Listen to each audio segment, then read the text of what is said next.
and I repeat and I stand by it. We will not. This is an opportunity. You don't want to clarify. You want there's nothing to clarify. What I said is that we will not be cowed into defeat.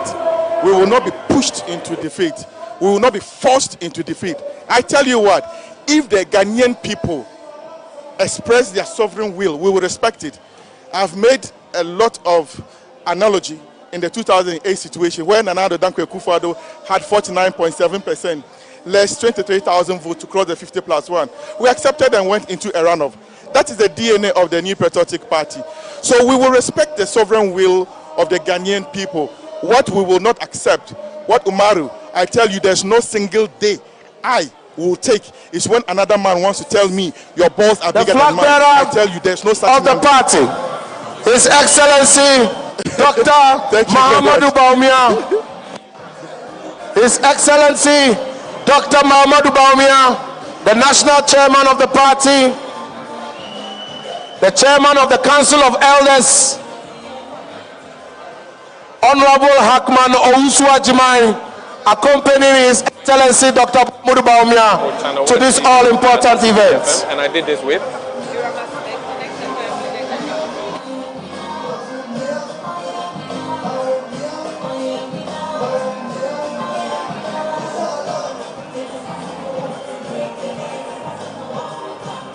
Please clear up the front. Please clear up the front. Eric, please clear up the front. His Excellency is going to take a wave at the crowd. His Excellency.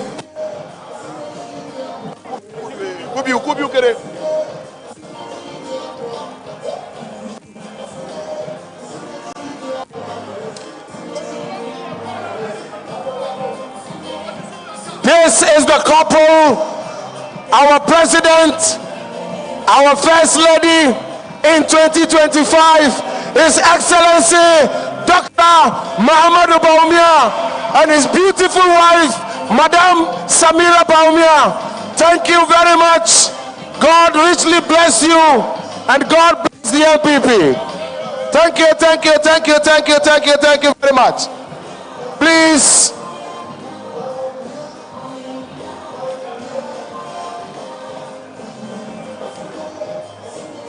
His Excellency will take his seat. The General Secretary, the running mates, the National Chairman, our Chief of Staff.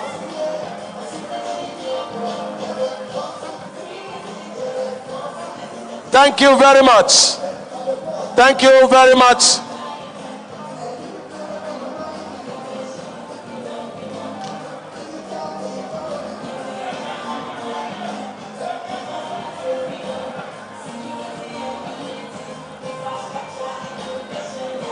Thank you very much. Thank you very much. Wow. Thank you very much. The leader of the party,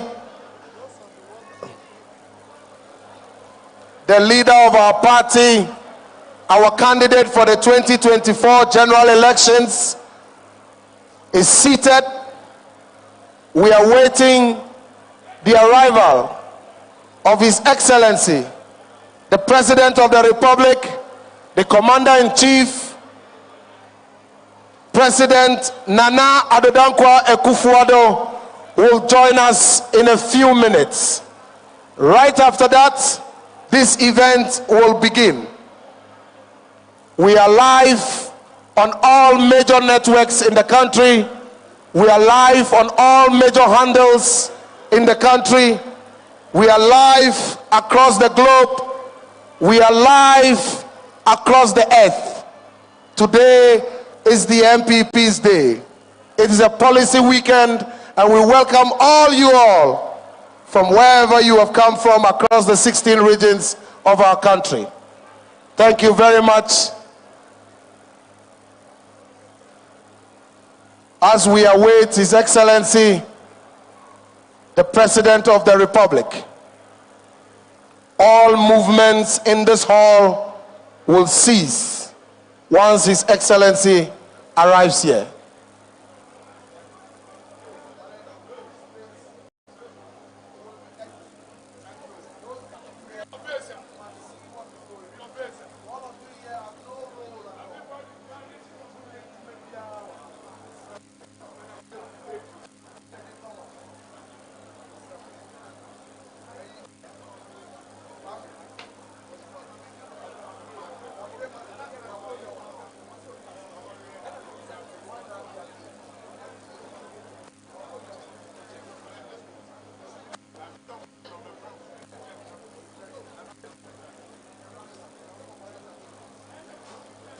Yes, sir.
Thank you very much. Please be seated. His Excellency, the President of the Republic, led by the Regional Minister for the Western Region, His Excellency Nana Adodankwa Akufo-Addo. His Excellency Nana Adodankwa Akufo-Addo, President of the Republic of Ghana, is arrived.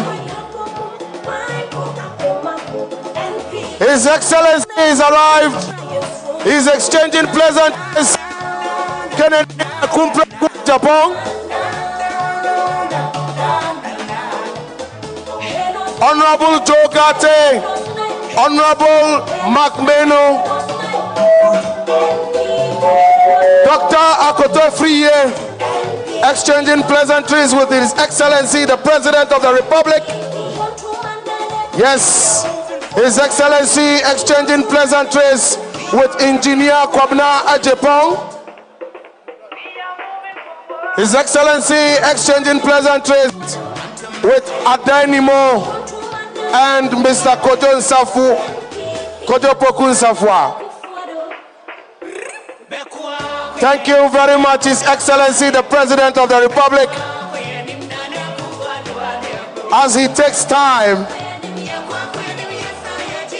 to exchange pleasantries with the Ashanti Regional Chairman of the party, Chairman Wuntumi, yes, Chairman Masawood, in a hearty conversation with the President.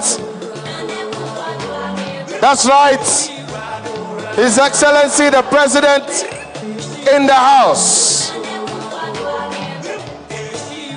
Chairman Blay, Madam Kate Jemfua, Honorable Aziz Futa, all in a hearty exchange of pleasantries with His Excellency the President of the Republic. Yes, President and Chairman Sabonsu, President and Chairman of the Western Region in Dedesia, the Chairman of the Council of Elders, Hakman Owusu Ajimai, the President and the leader of the parliamentary wing, Afenyo Marking, the General Secretary, the President and the running mates, Dr. Matthew Opoku Prempeh, His Excellency, in a hearty conversation with Madam Samira Baumia, the Second Lady and the wife of the leader of the party. His Excellency exchanging pleasantries with Dr. Mahmoud Baumia. And once His Excellency takes his seat, we will take the national anthem, and all media houses, we will take the national anthem before the President takes his seat. Please, the national anthem.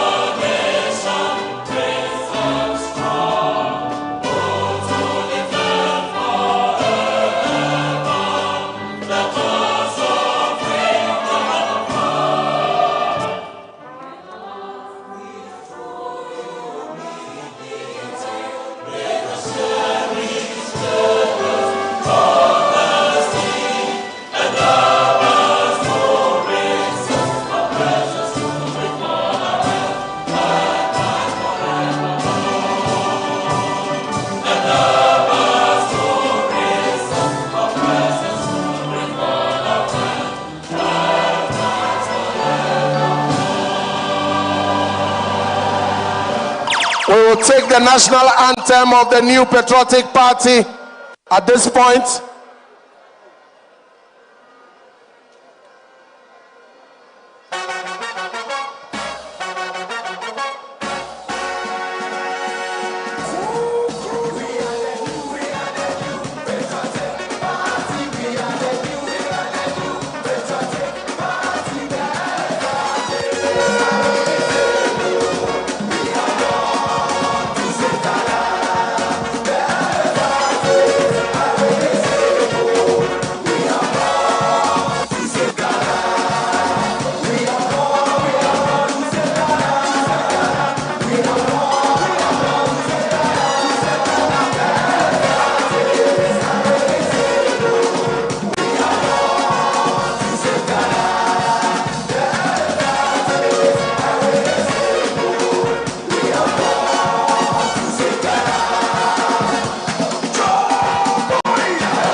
Eshi rado rado. Eshi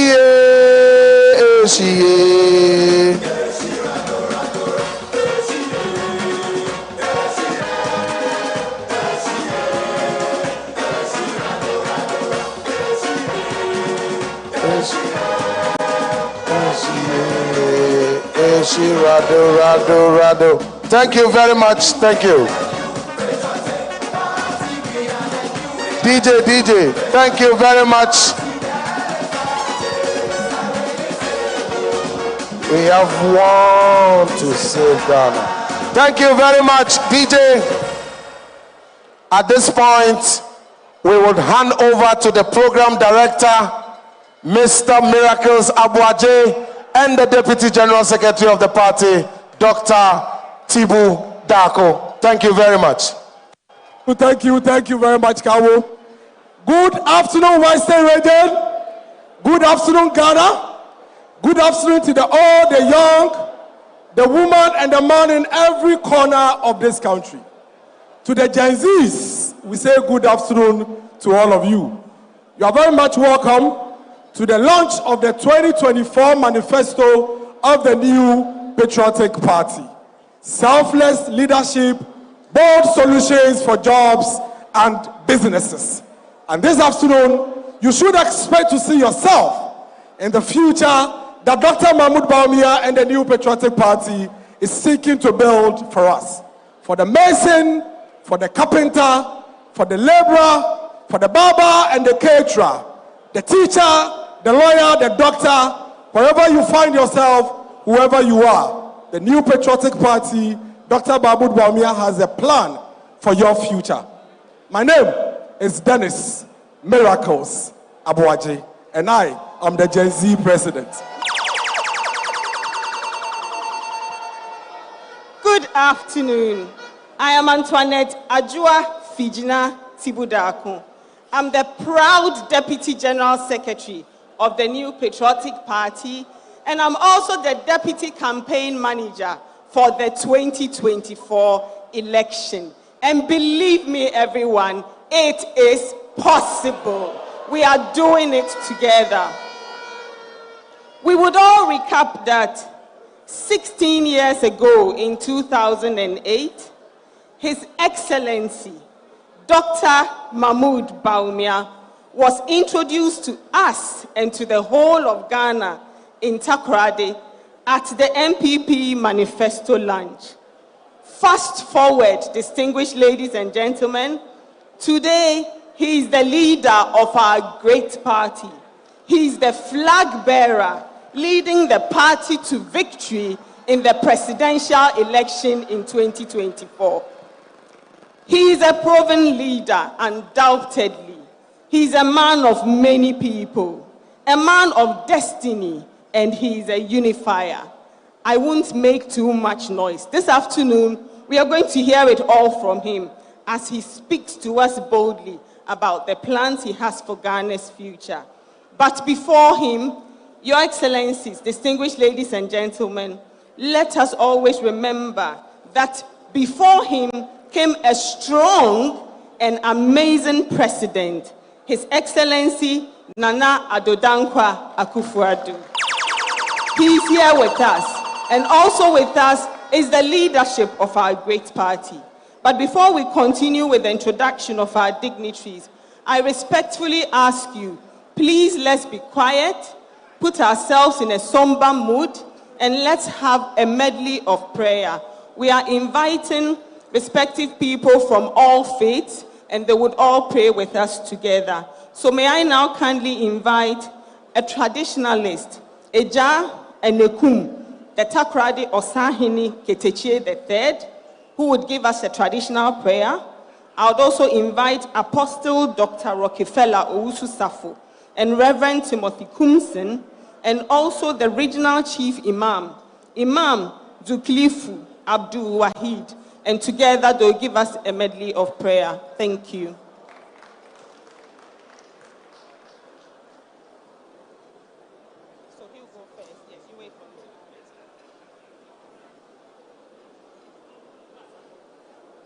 Ego. Tobe. Kuku. Ndawasi. Mejeme wadi. Ye da masase fua. Te bi anje na so. Ah ma wadi Yankopon tumfu ya mi. Wadi e chonsi amonsa. E chonsi mi asibe ke shira me. Me shebe se mama. Wadi shermam. Asase fonson. Asase fonsani. Asase fonsa. Asimiti say this in Sunday. MPP ebe. Yaye. Nsensani. Afi yaye. Nsa awdala. Obi to start your man. When MPP hono. Ananke ye.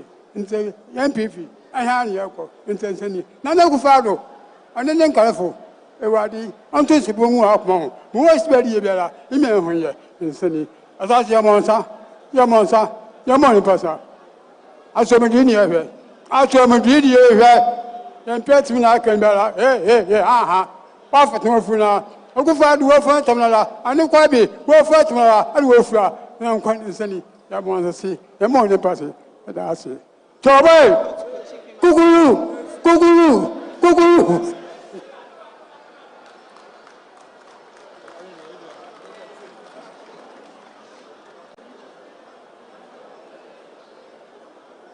صلوا على النبي الكريم.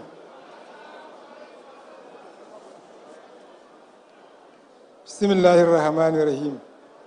آمن الرسول بما أنزل إليه من ربه والمؤمنون كل آمن بالله وملائكته وكتبه ورسله لا نفرق بين أحد من رسله وقالوا سمينا وأطعنا غفرانك ربنا وإليك المصير لا يكلف الله نفسا إلا وسعها لها ما كسبت وعليها ما اكتسبت ربنا لا تواهزنا إن نسينا وأطعنا ربنا ولا تحملنا ما لا طاقة لنا به واعف عنا واغفر لنا وارحمنا أنت مولانا فانصرنا على القوم الكافرين. بسم الله الرحمن الرحيم. الحمد لله رب العالمين الرحمن الرحيم مالك يوم الدين إياك نعبد وإياك نستعين اهدنا الصراط المستقيم صراط الذين أنعمت عليهم غير المغضوب عليهم ولا الضالين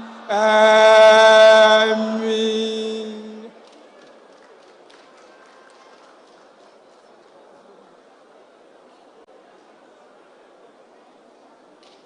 Please, we are praying. Our Heavenly Father, we thank you. Father, we give you all the glory for this special occasion today. Father, we thank you for the life of our President, His Excellency Nana Addo Dankwa, and his Vice President, His Excellency Dr. Alhaji Mahmoud Bawumia, now our party's flag bearer, who is going to be elected as coming president on the 7th December 2024. We also pray for his coming vice president, Dr. Matthew Opoku Prempe. Heavenly Father, we thank that this occasion will be an enormous occasion that will bring all the party members together, because together we stand, division we fall. Unity is our strength for this occasion. Father, we pray that whatever we are going to do here today will bring glory to you and the people here. We thank you that everything will come into mighty conclusion, so that at the end we will say, God, we bless your holy name. We pray for the traveling mercy for each and every one. If you pray, we finish this program. In Jesus' name we pray. Amen.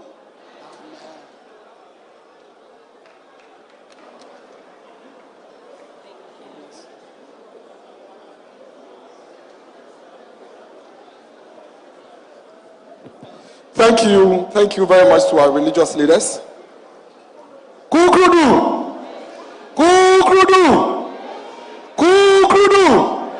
We'll quickly move to acknowledge all of us here and we are not going to leave anybody out. We have thousands of people out there, part of the program as much as those of us here in the auditorium are enjoying it. And so let me acknowledge the presence of all polling station executives of the New Patriotic Party. Are you here? Let me hear you. Are you here? All the polling station executives. That's right. All constituency executives, are you here?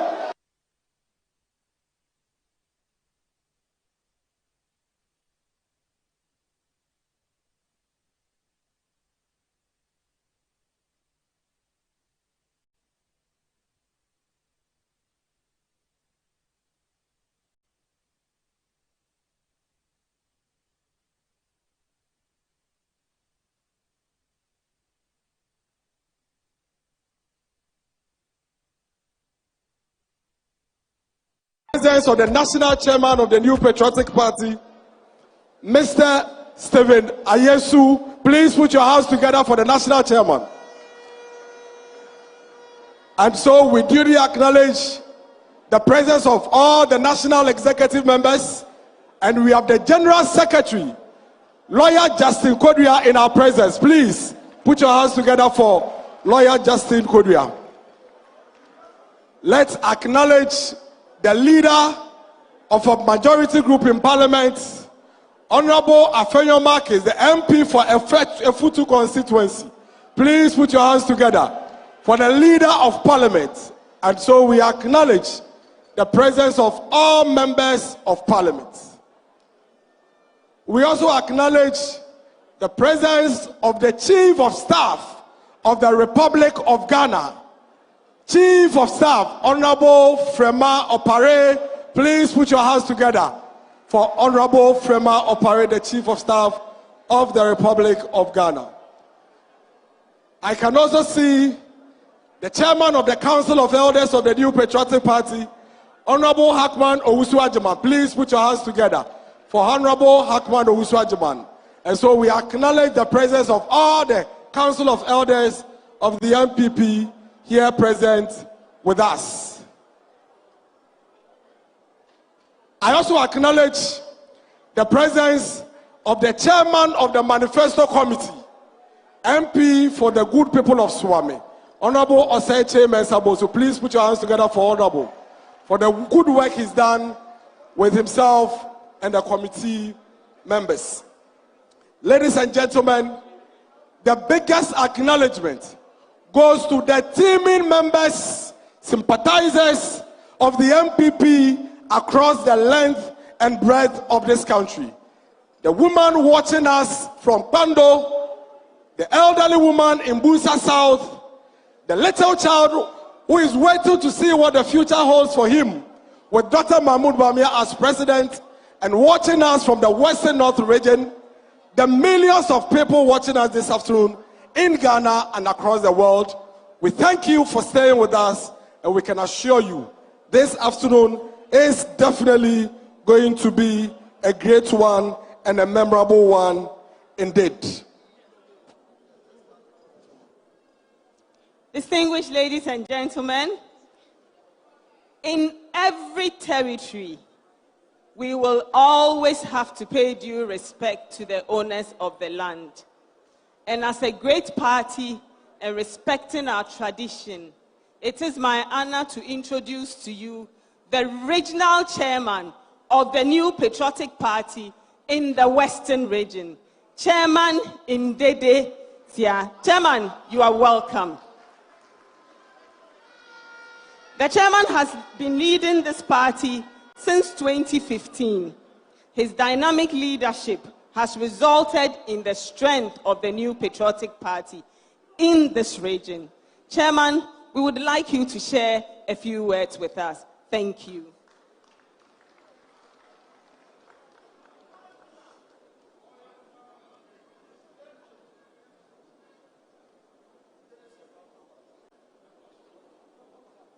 We can do it better.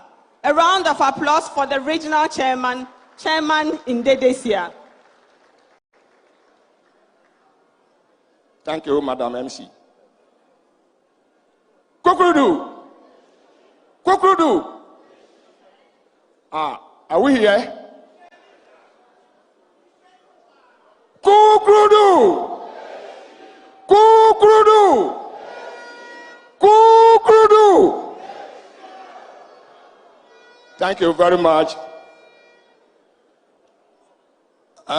Your Excellency, the President Nana Addo Dankwa Akufo-Addo, President of the Republic of Ghana, Your Excellency Alhaji Dr. Mahmoud Bawumia, Vice President of the Republic of Ghana and the 2024 MPP flag bearer, Honorable Dr. Matthew Opoku Prempeh, running mate to the MPP 2024 presidential candidate, Honorable Akosia Frema Osei Opare, Honorable Chief of Staff, Chairman Stephen Ayensu Ntim, National Chairman of the Great New Patriotic Party,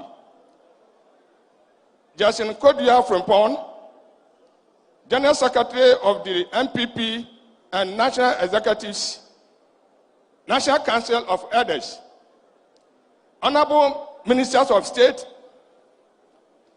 Honorable Alexander Afenyo-Makin, Majority Leader in Parliament and Parliamentary Leadership,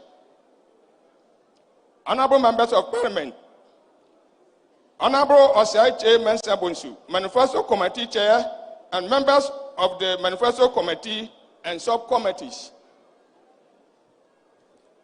Honorable Oboishi Siai Kofi, Chairman of the Manifesto Launch Committee and committee members.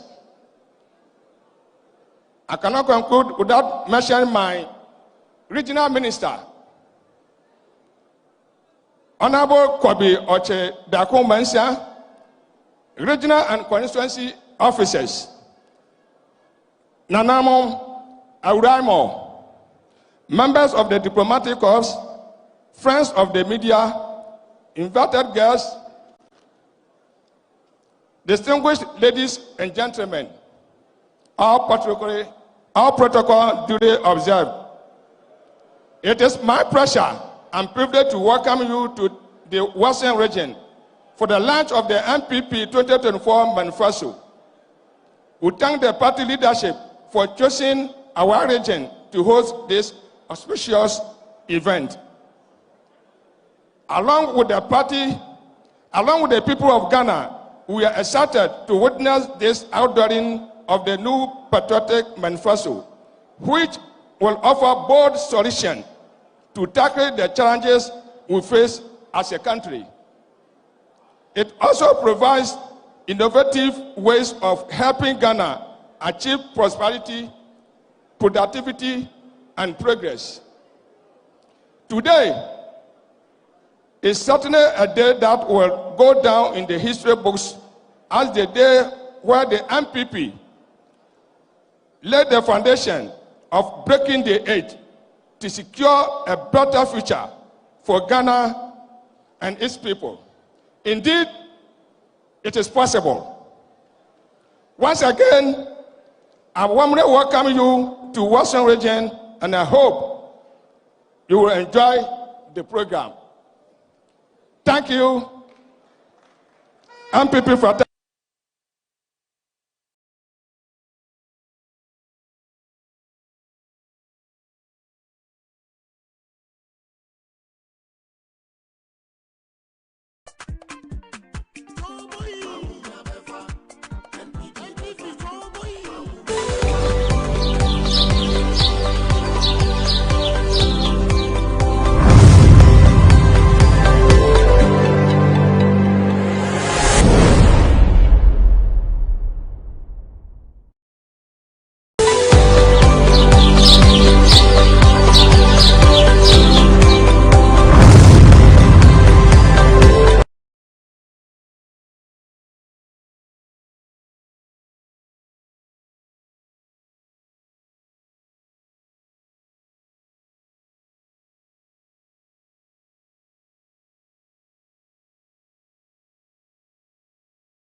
Selector. Kai, Bombela Passer, and Yamini Jilla. What your Pablo? What the Palpura? And I have legend. Everybody knows him. You let the Batakati and the Caribbean, you have Canada. I check.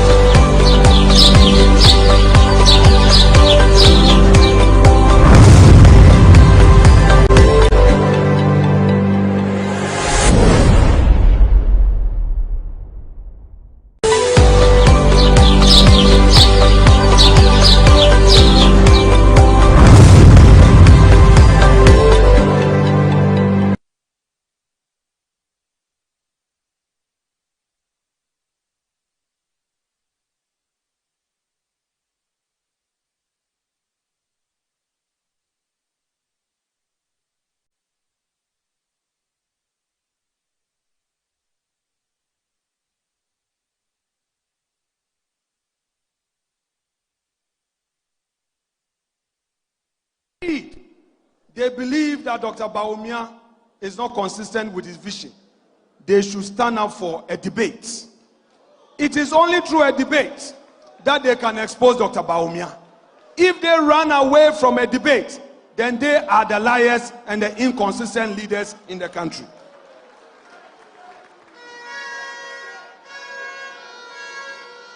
And Dr. Maotiopoku Prempeh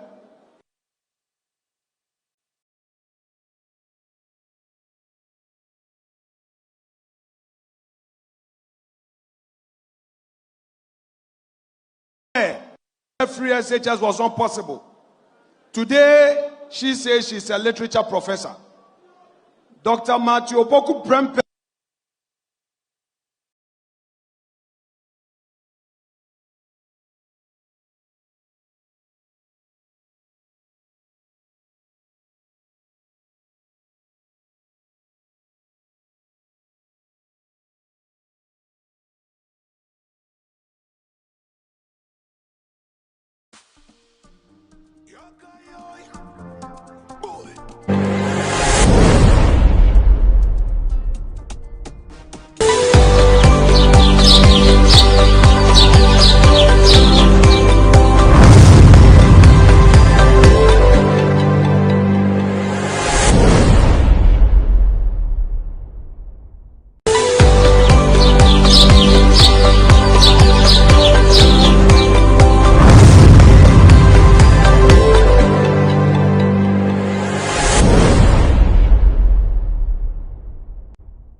and we are working tirelessly to address these challenges. There's a prize awaiting us. And to all parliamentary candidates, let me plead with you, enough of the reconciliation. Move on, fight hard, campaign, day and night. Go to every household. Go to every household. We don't have time to settle disputes. It's arrogant. Well, you have a vice president who says it's not arrogant. Put the two of them on stage. Let Ghanaians judge for themselves whether at the end of the day, is it the arrogance that is going to put food on the table, or it is the not arrogance that is going to put the food on the table.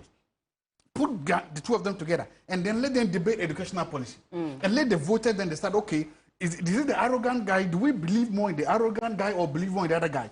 Put the two of them on stage and then let Ghanaians decide. The two of them, the one that you say is arrogant, the one that's not arrogant. And acknowledged on, you know, I almost said on the floor of Parliament, at the Ghana Secondary Technical School. And so he just stood up to wave. Earlier, we also saw Samira Bawumia also waving at the crowd. I guess she was also acknowledged. So I believe that at this point, the Vice President and flag bearer of the MPP likely will be called, and we also have the president and the chairman of the party, so we'll keep updating you as we move along. But Dr. Zato. Yeah, so that's what you saw. There's a part that he also said something about that.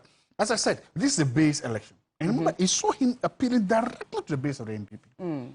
His Excellency President Diego Voice was famous to have said that it's better to be a cleaner in a party than this thing. And that is what they're appealing to. Because see, one of the biggest challenges that MPP will face in this election is the base. Can we get the base out? Can we get them in the numbers that we want to? Because if you are able to get your base that out, then you can make sure that you will do well. But if you don't get the base out, this problem. And that is why he ended by appealing to MPP parliamentarians. If you ask me that, is there any place I disagree? He's telling parliamentarians, stop enough of the reconciliation. I don't think you can have enough of reconciliation. I don't think you can have, because there are deep cracks in some places. And I think that should continue. But then what you can then tell them is that you cannot be a parliamentarian if you cannot chew gum and work at the same time. Reconcile, but don't put all your eggs in the reconciliation bucket. Campaign like hell. Campaign in the morning, campaign in the afternoon, campaign in the evening. Go to any nooks and cranny of this country, campaign. But don't take your eye out of the what? Reconciliation, because, as I said, there are some few places in this country where the electoral margins are always that huge. But in most places, they are one at the edges. And Dr. Bawumia has also just been acknowledged as well. And you can see a rousing welcome, of course, with everyone standing and waving at him. Obviously anticipating the announcement of the manifesto to get all the details. And so that's what you're seeing on your screens right now. But Dr. Zato, if you say that, I mean, if the majority leader then says that go out there and fight for the party like you'd fight for your sister.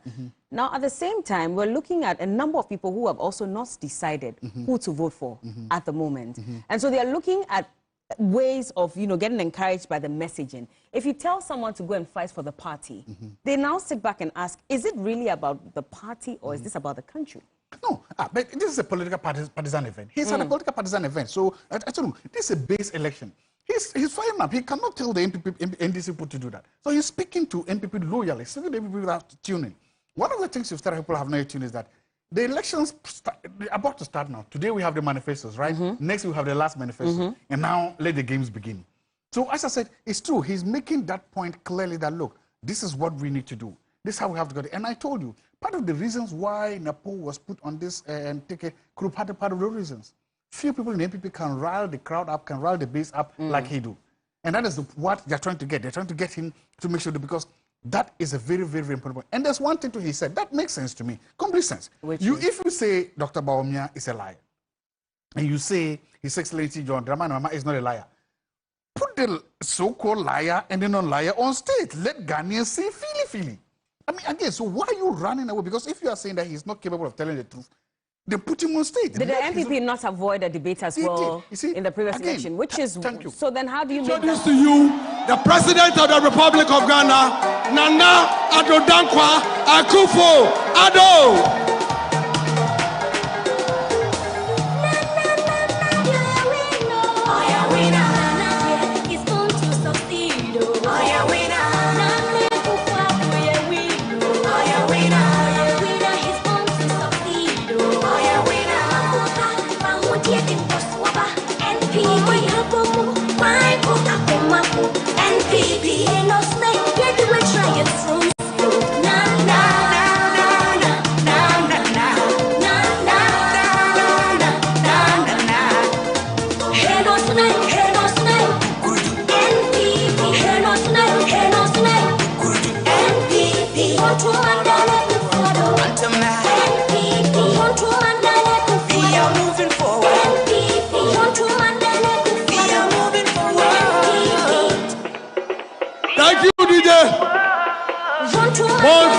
Dr. Mahmoud Bawumia, number 2.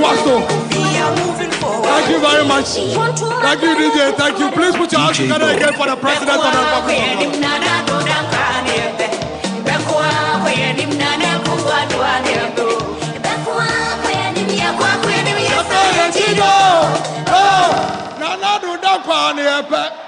Please put your hands together for yourselves again. Thank you very much. Thank you, Your Excellency, the President. We appreciate you. We thank you for all the legacies you have put together for this country. You have made our party very, very proud. In spite of the difficulties and challenges, you have set strong examples for leaders that would come after you. And all of us in this room, we assure you, we will protect your legacy and will ensure that we build on this legacy for generations unborn. Please, let's welcome the General Secretary of the New Patriotic Party. Put your hands together for Lawyer Okumkom Justin Koduya. the Chief Executive of the New Patriotic Party. Please, make it louder for the youngest General Secretary we have in Ghana today. You're welcome, General. Your Excellency, the President of our dear Republic, Nana Addo Dankwa Akufo-Addo, Your Excellency, the Vice President, leader of our party, and our presidential candidate for the 2024 elections, permit me to stand on existing protocols. Today is a very important day in the annals of our party calendar. After successfully making history and proving doubters wrong by electing a Northerner and a Muslim presidential candidate, we are again, as a political party, setting the pace by being the first to launch her manifesto for the 2024 election. I am not surprised at all, because even in exams, students who don't prepare always want the good one to start so they can copy them. So I will not be surprised that people will be copying our manifesto, because they are waiting for us, the good ones, to start. Your Excellencies, on my way to Takoradi yesterday, I made a stopover at Gomoa Central to do some party work. I met a young and beautiful lady called Afiba. She came to me when she was told that the General Secretary of the NPP was around. She gave me two messages.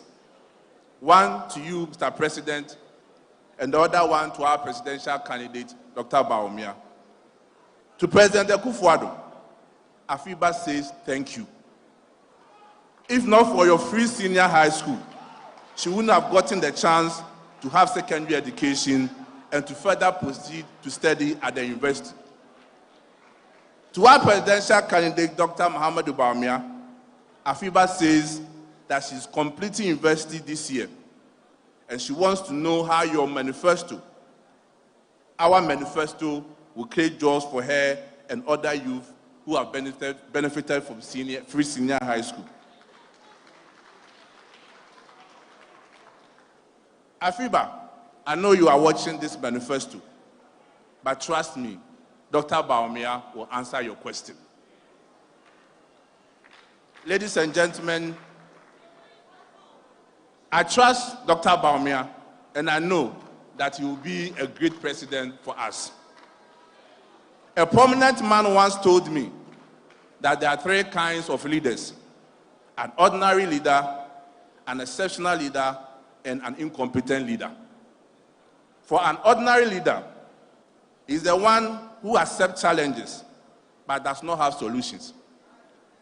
For an incompetent leader, is the one who refuses to even admit challenges and takes delight in ridiculing the people with comments such as, "I'm not a magician to create jobs," such as, "You have so many phones, that's why you have unstable electricity," such as, "I've cancelled nursing and teacher training allowances, even if it will cost my presidency."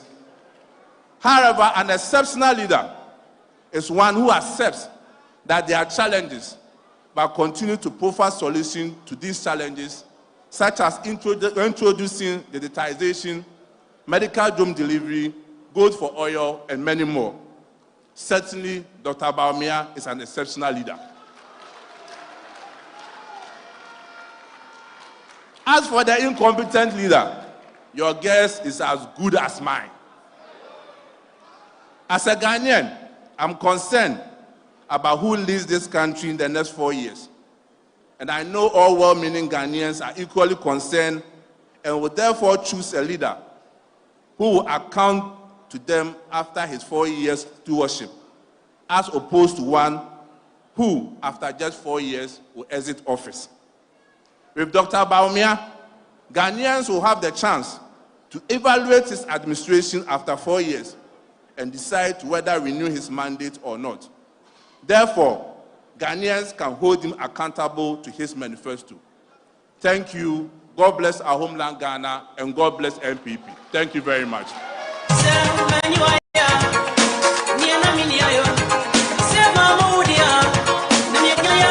you very much, General Secretary of the party.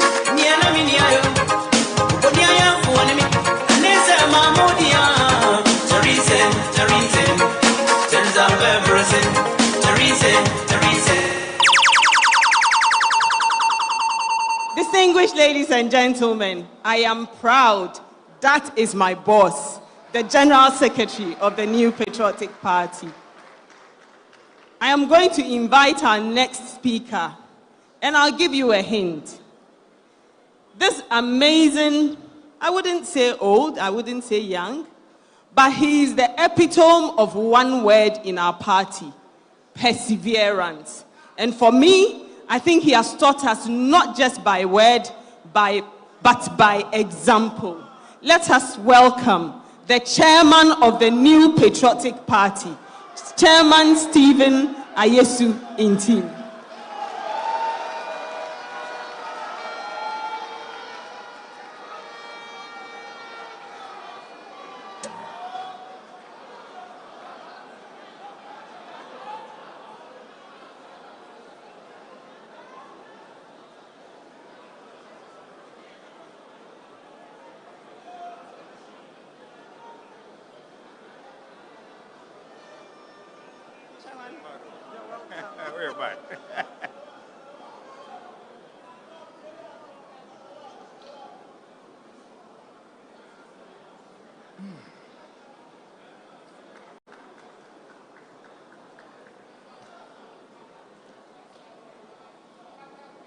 Kukrudu, Kukrudu, and Kukrudu.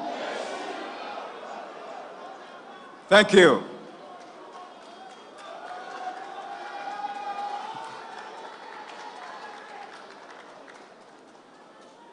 Your Excellency, Nana Addo Dankwa Akufo-Addo, President and Commander-in-Chief of the Ghana Armed Forces.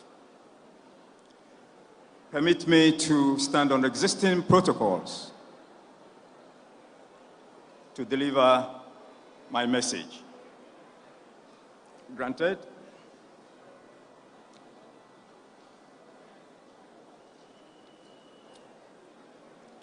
It is with heartfelt honor and a sense of duty that I stand in your presence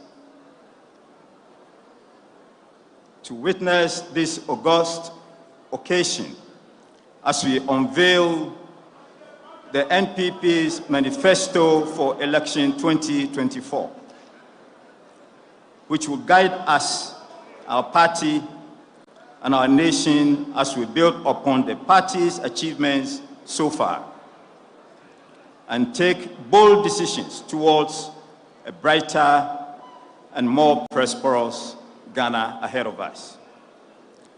As we look back on the pivotal moment of the 2016 elections, it becomes clear that our nation was at a crucial crossroads at the time you took over, characterized by major economic and social challenges, which were further exacerbated by issues of mismanagement, incompetence, and corruption by the previous administration. During that critical moment, the duo was given its responsibility to lead our cherished country, and they have proven themselves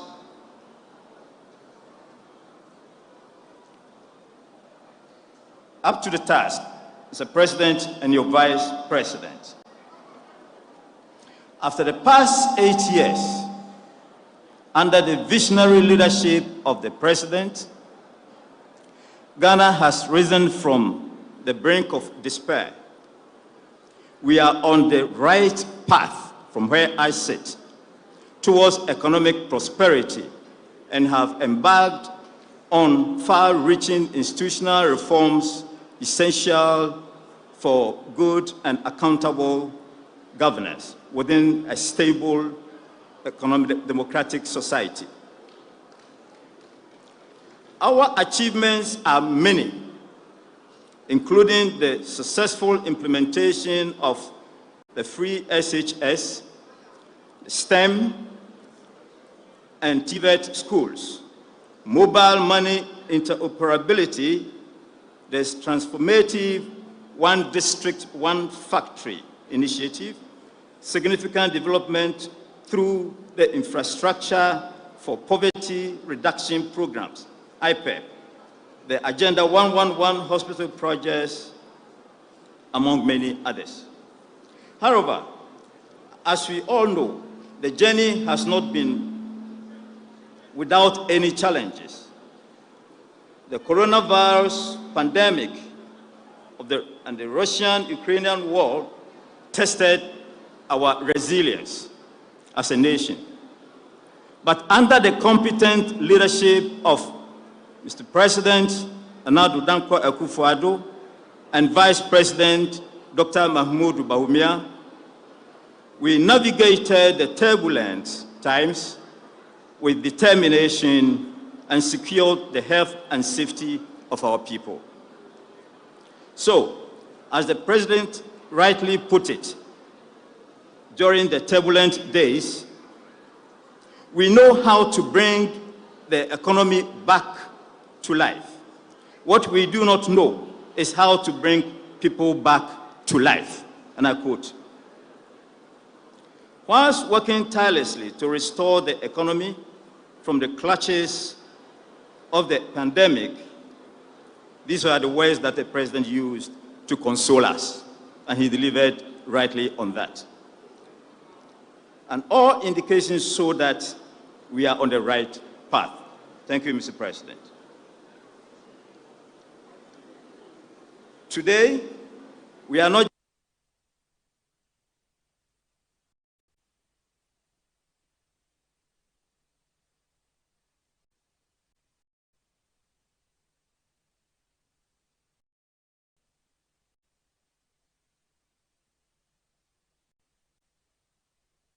sharing a vision that reflects the hopes, dreams, and aspirations of millions of Ghanaians, both home and abroad, as well as those yet unborn.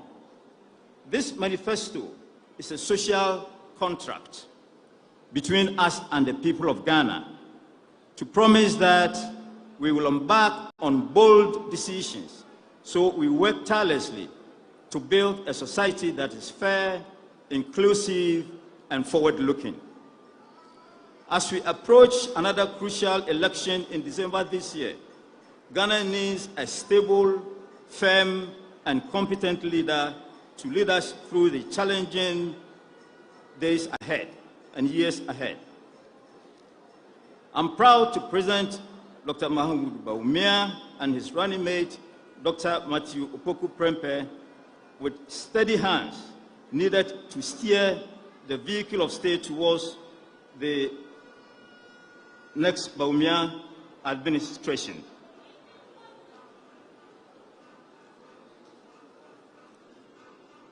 I humbly call on all Ghanaians, regardless of their backgrounds, to once again support the new Patriotic Party's flag bearer, Dr. Mahmoud Bawumia, and all our parliamentary candidates in the upcoming general elections. God bless Ghana, our homeland, and continue to make us great and strong. Let's close our ranks to ensure winning this election ahead of us. Thank you for the attention. Thank you very much.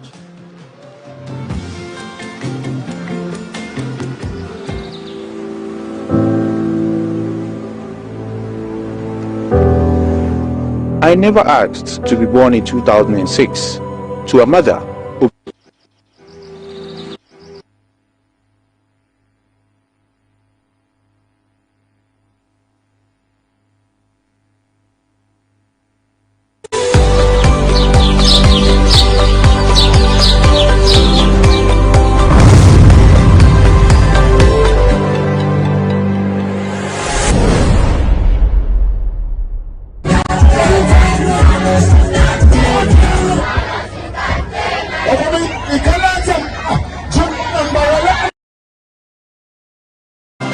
surely get there, and we are surely going to get to our destination.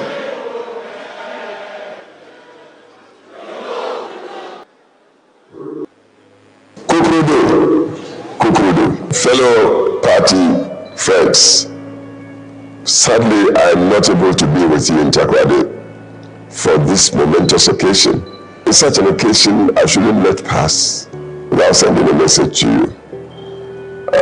When we present a manifesto, it should be a manifesto that addresses the entire nation. When we unite strongly behind Dr. Bawumia,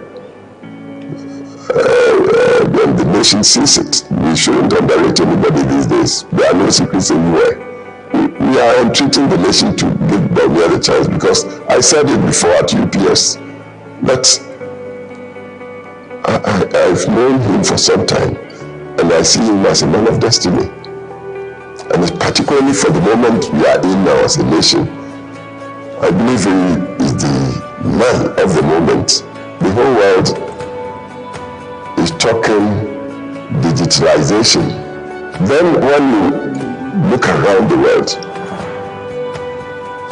leaders must be imbued with a innate understanding of geopolitics.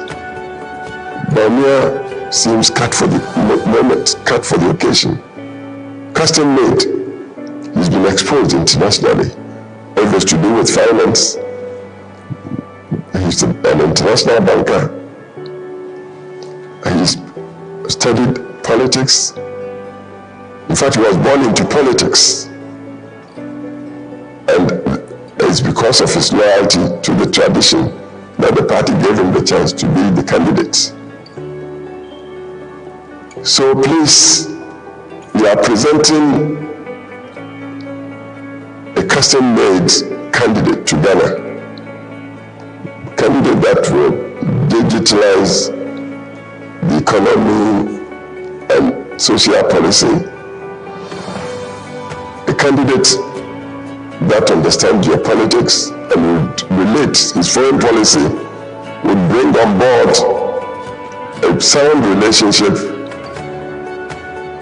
whose core will be Ghana's best interests internationally. So today, I wish the conference in Takoradi God's blessings and all the success. So the manifesto our leader, our candidate is presenting will be received by all of Ghana in the confidence and trust that truly Bawumia is the man of the moment, man of destiny, and a very insightful, humble person, like cut to lead. This is my message to you, and I wish you all well. Kukurudu, kukurudu, kukurudu. God bless you. Thank you.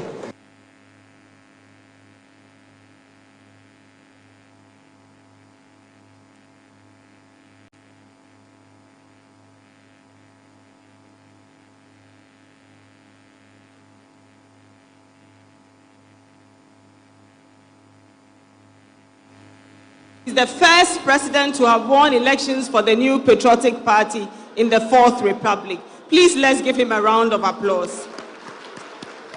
Thank you very much. We would always remember him for free maternal health care, for introducing the national health insurance, and for many other social interventions, especially the livelihood empowerment against poverty program that has made more poor people inclusive in Ghana's development.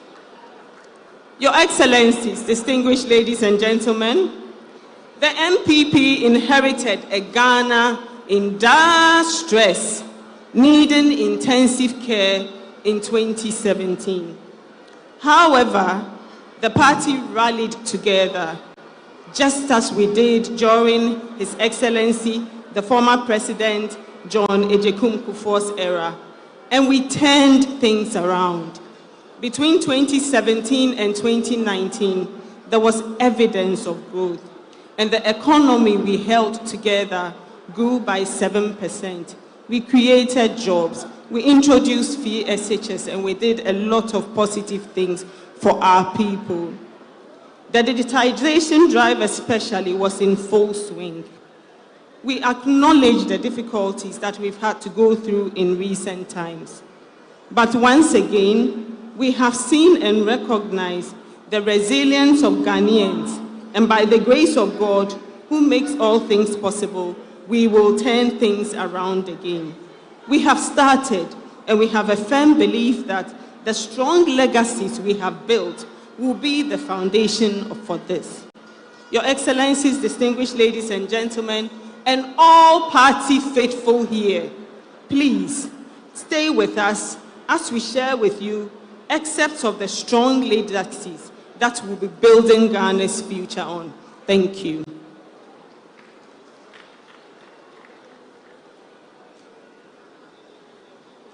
In 2017, the NPP inherited a fragmented digital infrastructure that limited public service efficiency.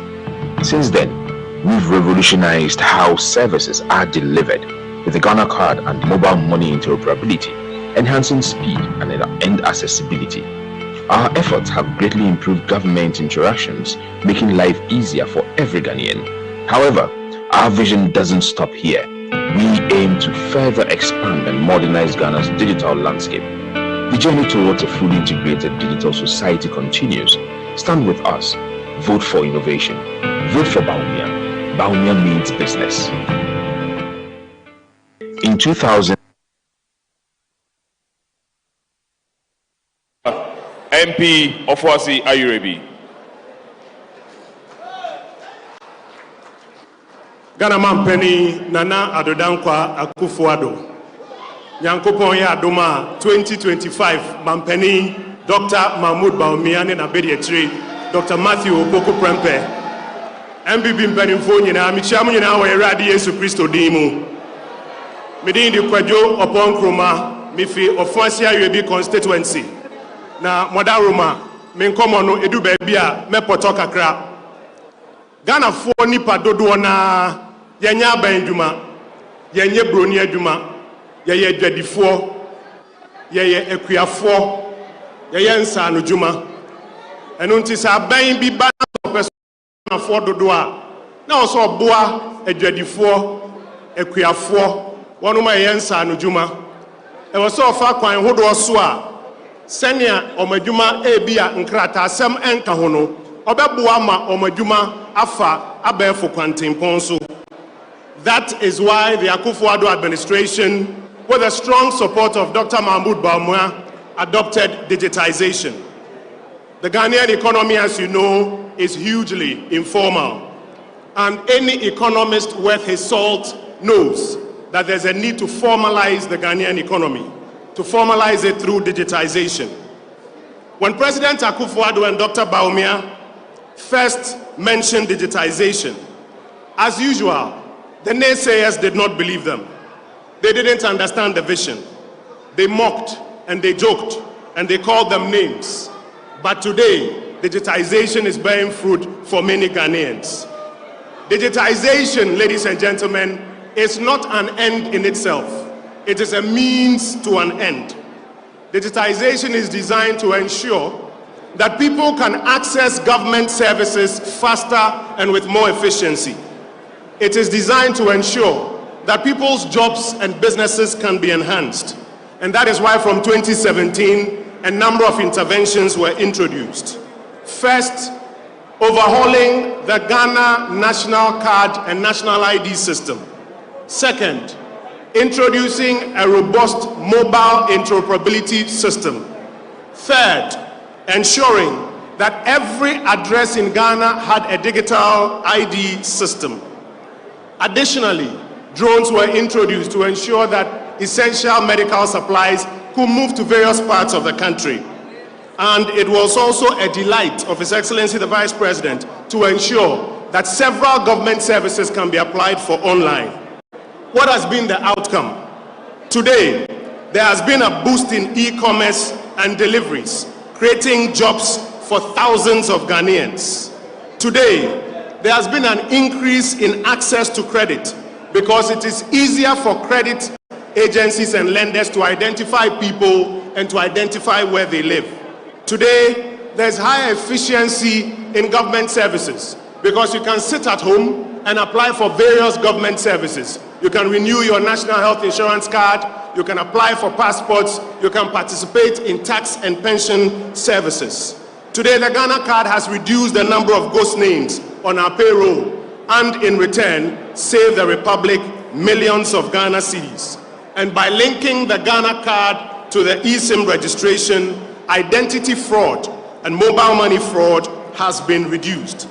Thousands of lives have also been saved because of the drugs, the blood, and the essential services that have been delivered by drone. Nana Addo Akufo-Addo and Dr. Mahmoud Bawumia have laid a firm foundation for digitization. And now, Dr. Mahmoud Bawumia and Dr. Matthew Opoku Prempeh will build upon this digitization foundation moving forward. Ghana's economy requires the next level of formalization. And you can be sure, I said you can be sure that Dr. Mahmoud Bawumia and Dr. Matthew Opoku Prempeh will take us there. We require selfless leadership, bold solutions, and innovative ideas for the future. Digitization is just one of them. And Dr. Bawumia and Dr. Prempeh will deliver when you give them your vote to move Ghana to the next level. I thank you for your attention.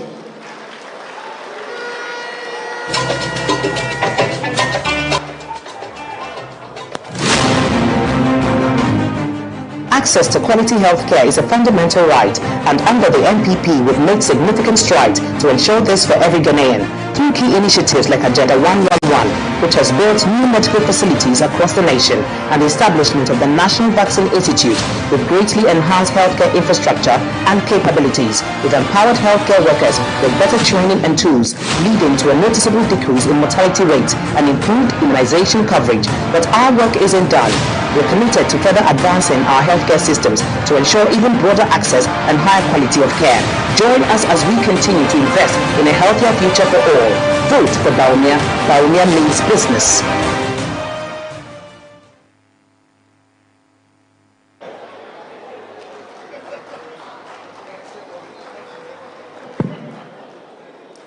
Yamena, my name is Dr. Ikea Mwako, and I hail from Japa in the Upper West region. One of the most crucial pillars of our nation's progress is our healthcare system. Healthcare is not just a service, it is the very foundation upon which the well-being of our citizens is built.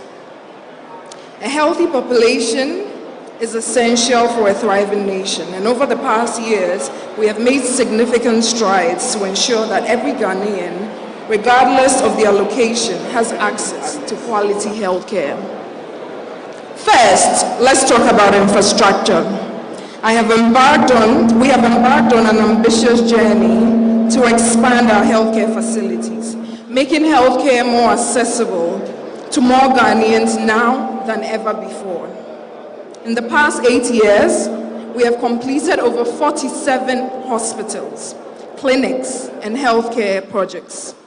We have renovated and completed 428 CHIPS compounds and 230 health centers. The COVID-19 pandemic exposed the gaps we had in our local infrastructure system, and that led His Excellency Nana Addo Akufo-Addo to embark on the most audacious health infrastructure investments ever done in this country. Through the Agenda 111 project, we are constructing 111 hospitals across the country, including districts, regional, as well as psychiatric facilities, which have been overlooked over the past. These investments are ensuring that no community is left behind. We are bringing healthcare right to the doorstep of the citizens. But infrastructure alone is not enough. We understand that timely medical interventions can mean the difference between life and death, especially in our remote areas. That's why we introduced the world's largest medical drone delivery system, Zipline, which is simply a game changer. Do we all remember when snake bites were killing our people in rural areas? Do we all remember when our mothers during childbirth were dying because essential blood products could not be delivered on time? These are the preventable deaths that the Zipline initiative and attained a ratio of 1:84,000. Now that is progress. This initiative is a testament to our belief that healthcare should be swift, efficient, and accessible to all. Alongside this, we have digitized our healthcare records, making patient information easily transferable between facilities, which enhances the speed and accuracy of medical interventions. Our achievements in healthcare reflect our unwavering commitment to the welfare of every Ghanaian. From building state-of-the-art facilities to pioneering drone deliveries and expanding insurance coverage, we are transforming our healthcare system to meet the needs of our people. We are not just improving healthcare, we're ensuring that every Ghanaian can live a healthier, longer, and more prosperous life. Now, let us give the flag bearer of the MPP, Dr. Mahamudu Bawumia, our rapt attention as he unveils the next chapter of bold solutions for the transformative growth of our nation's health sector. Thank you.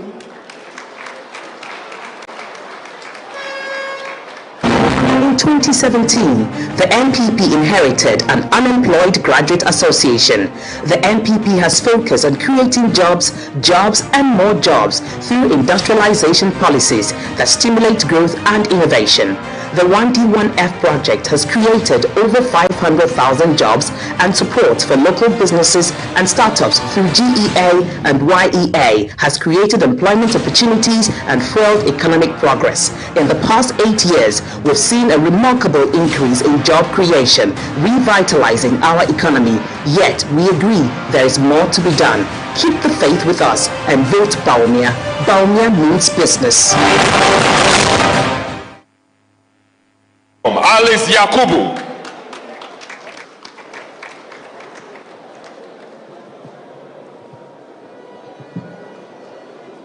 All right. Your Excellencies, in the interest of our time, I stand on existing protocols. Good evening. The microphone. All right. Your Excellencies, in the interest of time, I stand on existing protocols. Ajoko, good evening. I stand before you all with immense pride as a young woman from Nampanduri in the northeast region of Ghana. I am a student from University of Ghana, a level 400 student reading BSc IT. My academic journey has been deepened by the appreciation of the digitalization drive led by His Excellency Dr. Mahamudu Bawumia. Thank you. A visionary leader who has inspired not just me, but the entire generation of Gen Z. I was born in 2000. The same year, our former president, H.E. John Ajekum Kufuor was elected. I have witnessed the resilient story of His Excellency Nana Akufo-Addo emerging as our leader. Sorry, thank you. Okay. Dr. Bawumia's focus on digitalization has actually helped us on how we interacted with government and also manage our lives, from accessing service, online trading, and transforming financial transactions. Already, our MPP government has created about 21 million jobs, truly, which is already a remarkable moment, especially in the face of global challenging economy, which has already caused the COVID-19 and the Russia-Ukraine war. The public sector has recruited over 1.2 million people, while the private sector has created a lot of jobs, nearly about 975,000 jobs. We have seen a lot of significant increments, with numbers more than doubling in some of our areas. The MPP government has established the Nation Builders Corps and has recruited more than 100,000 graduates with 34,000 NAPCO training, circulating payments, employment. But the journey has not been just that. Beginning with a bunch of manifesto, we embark on the new chapter, one that has promised to bring progress and a proper Ghana to which we are attaining heights. Together with Dr. Bawumia, we are going to progress, also made a propel government, which is going to attain more heights. This is the moment where I am here, standing on behalf of every Gen Z, calling on every youth. I'm calling you, every youth. Youth, are we here? It is. We are in an era of digitalization. Let us utilize our digital war for our president and our current vice president. They are really doing well for us. Let us use all our social media. People would meet you and ask you how we see things in the future. Are we sure we are going to survive as young ones? Are we sure we are really going to do well? Having Dr. Bawumia, make sure that you announce and tell everyone around you that it is always possible. We the Gen Zs, let's keep preaching. It is time for all the youth to come out and rally for a better person who would give us all opportunities, access to jobs and everything. Thank you. In 2017, the NPP inherited an infrastructure network in need of renewal. We've since focused on building modern, resilient infrastructure, expanding roads, railways and housing through strong partnerships with the private sector. As we enter the next chapter, a revitalized public works department will lead maintenance, with local governments enhancing district roads. We are committed to expanding railways and upgrading airports to connect Ghana for a stronger future. While much has been achieved, there is still more to do. Vote for Bawumia. Bawumia means business. Akosia Asa Menuk.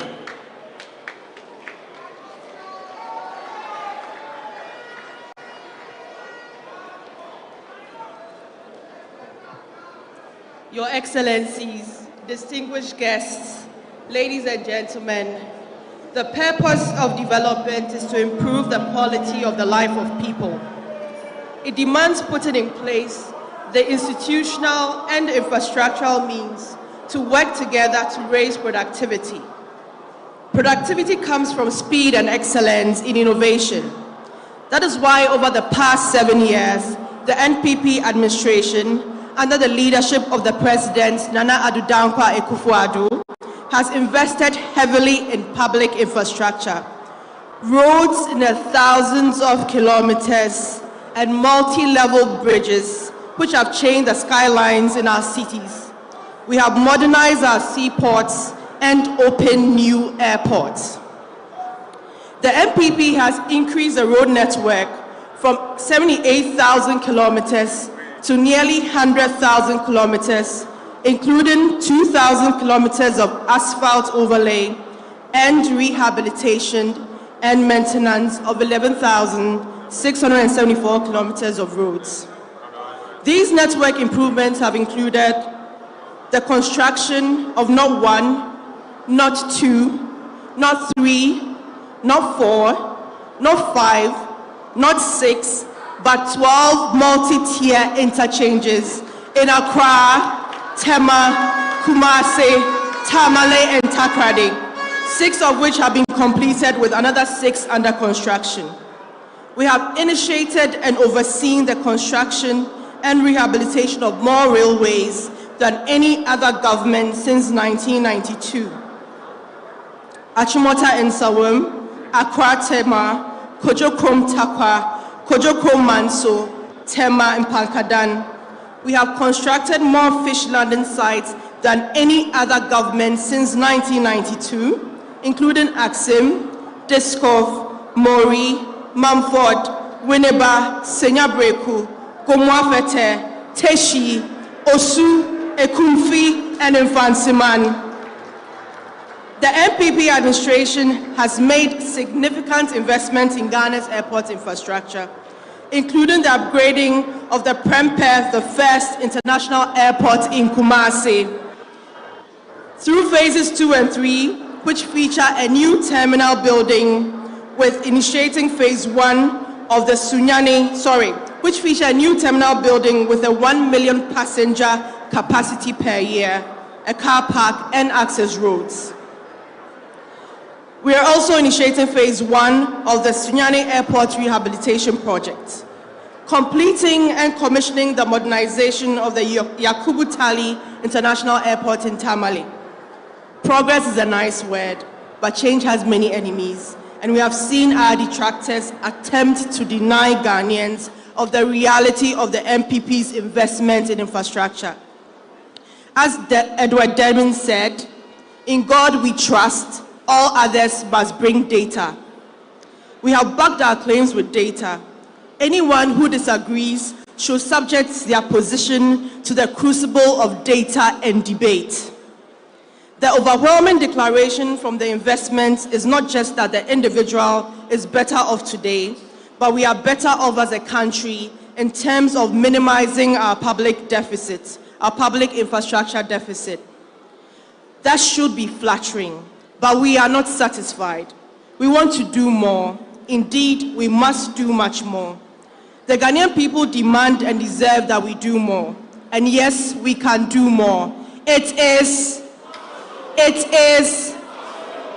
As a new patriotic party, we must accommodate changing times, but cling to principles that never change. Under a Bawumia presidency, the government will work more with the private sector to build and maintain public infrastructure, including roads, airports, etc. As Dr. Bawumia puts it, to lead is to solve. Now more than ever, Ghana needs bold solutions to its challenges. As Ghana stands at the threshold of a new era, we must recognize that the leadership we need for the future is about vision, innovation, and the ability to adapt to emerging challenges. As a Vice President, Dr. Bawumia embodies the perfect blend of continuity and transformation. With his youthful energy, digital savviness, and proven track record of driving progress, he is uniquely positioned to take the baton from the current generation of leaders and steer our nation towards a brighter future. Let us choose the right leader for a brighter tomorrow. We are voting Dr. Bawumia and the MPP for a future of hope, growth, and prosperity. Thank you.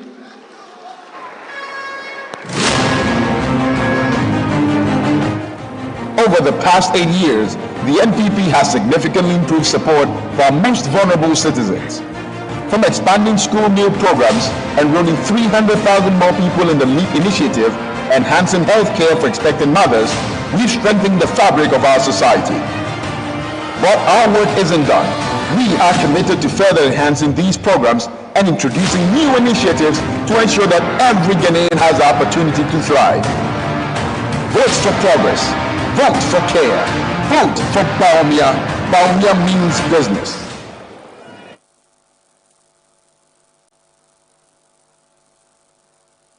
Oboshisai Kofi.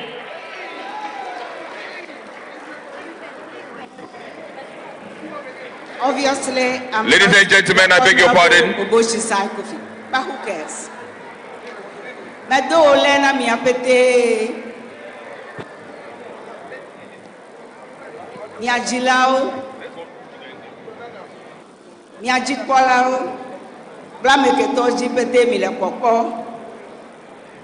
My name is Elizabeth Akua Ohini. I come from Abutia in the Volta region. And this is about leaving no one behind. The new patriotic party has a proud record of identifying the vulnerable sections of society and putting up safety nets to ensure no one falls through the cracks. For example, we restored the teacher and nurse training allowances that had been cancelled and made it possible for future educators and healthcare workers to pursue their dreams without financial hindrance. Our elders say that everyone goes through the experience of being young. What is not guaranteed is whether or not everyone will grow old like I have, nor what your old age will be like. We recognize that under the best of circumstances, some people will fall through the cracks, and therefore there must be safety nets. The MPP under President J. Akufo introduced the Livelihood Empowerment Against Poverty policy. This government under Nana Akufo-Addo has extended that LEAP program, increasing expenditure from 49 million Ghana cedis in 2016 to 423 million Ghana cedis by 2023. This significant increase has provided vital support to the poorest and most vulnerable in our society. Women are the backbone of Ghanaian society. They represent the foundation of both home and the nation. But we also acknowledge the stumbling blocks that history and tradition have placed in the path of women as they move through the structures of modern life. It is no surprise, therefore, that it is during our tenure that the Affirmative Action Bill has finally been passed into law. The health of the people is critical if we are to make progress, and having introduced the National Health Insurance Scheme under President Akufo, this government has expanded it to now cover childhood cancers, sickle cell treatment, and kidney dialysis. Our investment in healthcare infrastructure is without parallel and has brought quality healthcare closer to the people. And please permit me to make a gentle reminder that we introduced the world's largest medical drone service, which ensures that even the most remote communities have access to life-saving medical supplies. We know that education is the key to ensuring equal opportunities, and we have therefore led the way in bringing transformative changes to the sector. Let me mention one minor little detail. We have provided over 900,000 tablets to secondary school students, ensuring that every child, regardless of their background, has access to digital learning tools. But our work is far from done. We must continue to identify the cracks and introduce and enhance social intervention programs that address the evolving needs of our society. We are committed to expanding such initiatives to ensure that every Ghanaian has access to the basic necessities of life in housing, education, healthcare, and more. The MPP government has a strong and unwavering commitment to inclusivity, equity, and justice. We have worked tirelessly during these 2 terms to accomplish these goals through targeted and bold social interventions. By enhancing existing programs, by restoring those that have been lost, and introducing new initiatives, we are building a society where every citizen, regardless of their circumstances, can live with dignity and hope.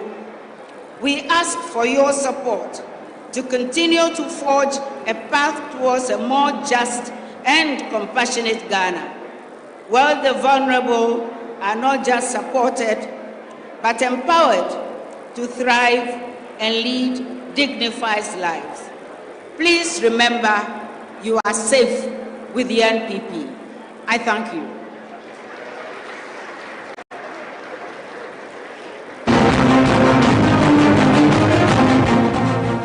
Education is the cornerstone of our future, but the MPP inherited a Ghana where a lot of young Ghanaians were dropping out of school at the JSS level. Over the last 8 years, the MPP has prioritized making education accessible to every child. We've implemented free education, benefiting over 1.8 million Ghanaians, introduced TVET and a robust STEM education, improved education infrastructure, and introduced digital tools that enhance the learning experiences. We are building a brighter future through education. Vote for Bawumia. Bawumia means business.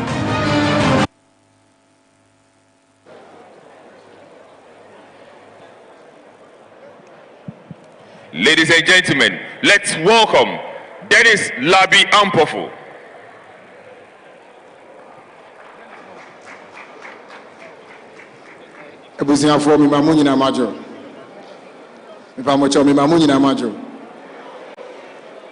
Your Excellency the President of the Republic of Ghana, Your Excellency the Vice President and leader of our party, candidate for the election 2024. My name is Dennis Apia Labi Ampofo. I am former president of the National Union of Ghana Students. Today we stand at a pivotal moment, driven by our unwavering commitment to expanding access to education in Ghana. Over the last 5 years, we have embarked on a remarkable journey of implementing initiatives that have reshaped our educational landscape and broadened opportunities for every Ghanaian child. Our government flagship program, Free Senior High School and Free TVET, are a testament to our dedication to education. Since 2017, we have increased enrollment by about 83%, thereby welcoming over 1.4 million young Ghanaians into our secondary schools this year. This enrollment surge reflects not only investment in infrastructure and resources, but the fact that we believe every young Ghanaian deserves access to quality education, regardless of their background. The emphasis here is regardless of their background. The results speak for themselves. The highest ever first-year enrollment in our schools and the best WASI performance since 2015. The lawyers amongst us will say, Reps ipsa lekotor. However, our commitment goes beyond numbers. We have absorbed examination fee for BEC and WASI candidates, thereby alleviating the financial burden that falls on family and become a financial constraint to many students. Those of us who attended public schools will attest to how many young Ghanaians drop out of writing their final exams because of examination fees. Additionally, by removing the no guarantor system, we have doubled the number of recipients for student loan in Ghana, thereby empowering many young Ghanaians to pursue higher education. Your Excellency the President, this is not a tale that I read or heard. This I saw with my own two eyes, standing right beside the Vice President in Kumasi whilst he launched the no guarantor policy. We recognize that education is not just about access. It is about creating an environment where students can thrive. That is why we have procured over 900,000 tablets for young Ghanaian students, bridging the digital divide and ensuring that students have the tools that they need to succeed. What this means is that the young girl from Manso Akwesiso does not need her parents to borrow money before she can have access to personal computers. We have distributed over 2,700 vehicles to educational institutions, improving access and reducing inequality in our country. I'm sure we've all seen the various buses, the big ones, with the inscription donated by Get Fund. Our commitment to education forms part of a very broad vision that includes constructing more and more public libraries than any government since 1992. We have moved our public libraries from 61 since 2017 to 115 in 2023. Ladies and gentlemen, that is a staggering 54 public libraries in just 7 years. These are various measures that create spaces where students can grow and innovate. In transforming education, we are building a foundation for a brighter future. A future where every Ghanaian child has an opportunity to their full potential. This is our vision, and this remains our mission. A mission anchored on a legacy of creating a better future for generations. This generation and the next to come will attest to the fact that there came a government led by His Excellency Nana Addo Dankwa Akufo-Addo and His Excellency Vice President Dr. Alhaji Mahmoud Bawumia that believed, invested, and committed to education. Thank you very much. Medamu Nyinamase.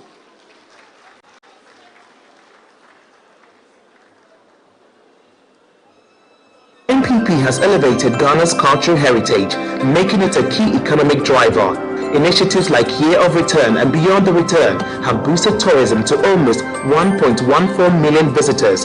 We have enhanced our global profile and revitalized the local tourism economy with December in GH. We've also upgraded tourism centers and promoted local talent in arts and sports, strengthening community and national pride. Let's continue this momentum. Vote MPP, vote Bawumia for a future where culture drives growth and unity. Bawumia means business. Let's make welcome Prince David Osei.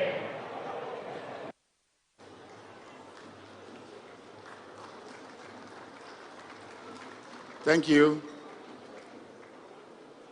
His Excellency, the President of Ghana, Nana Addo Dankwa Akufo-Addo, His Excellency, the Vice President and incoming President in 2025, Dr. Mahmoud Bawumia, his beautiful wife, the Second Lady, and the soon-to-be First Lady, Mrs. Bawumia, Samira Bawumia, our affable Vice President in the making, in the coming, Matthew Opoku Prempeh, Chief of Staff, members of the Diplomatic Corps, members of state, the chairman of the MPP party, I will indulge you to make me stand on all existing protocols.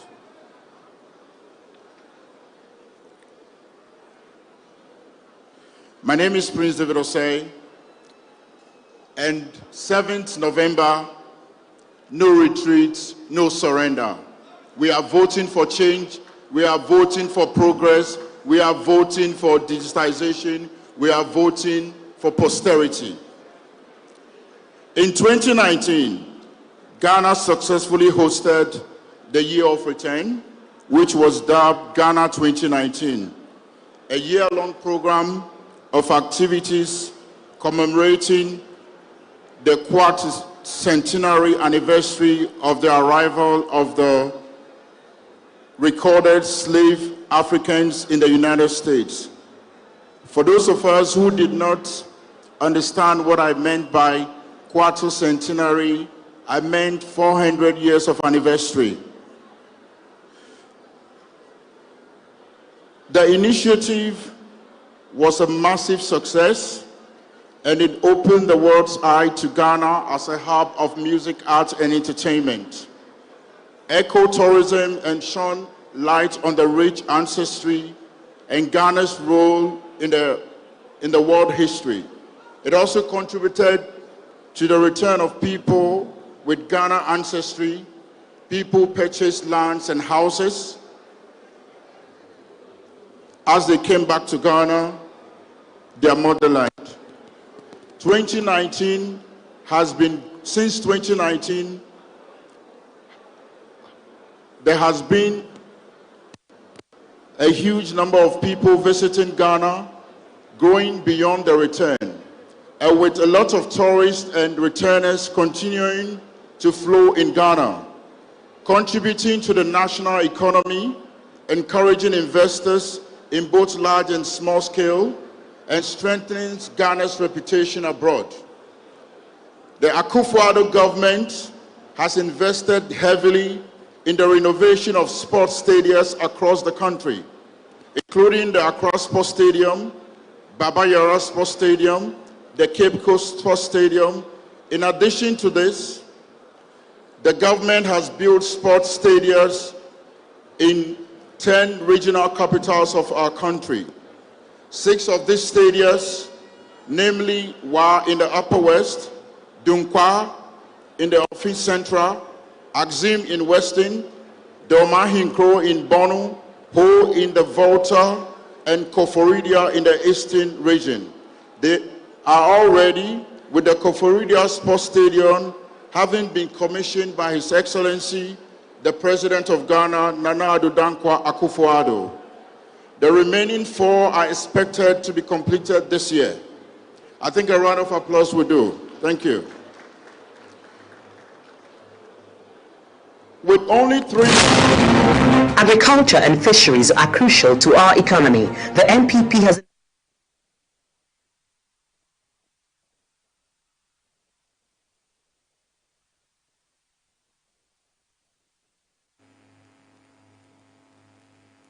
various communities across the country.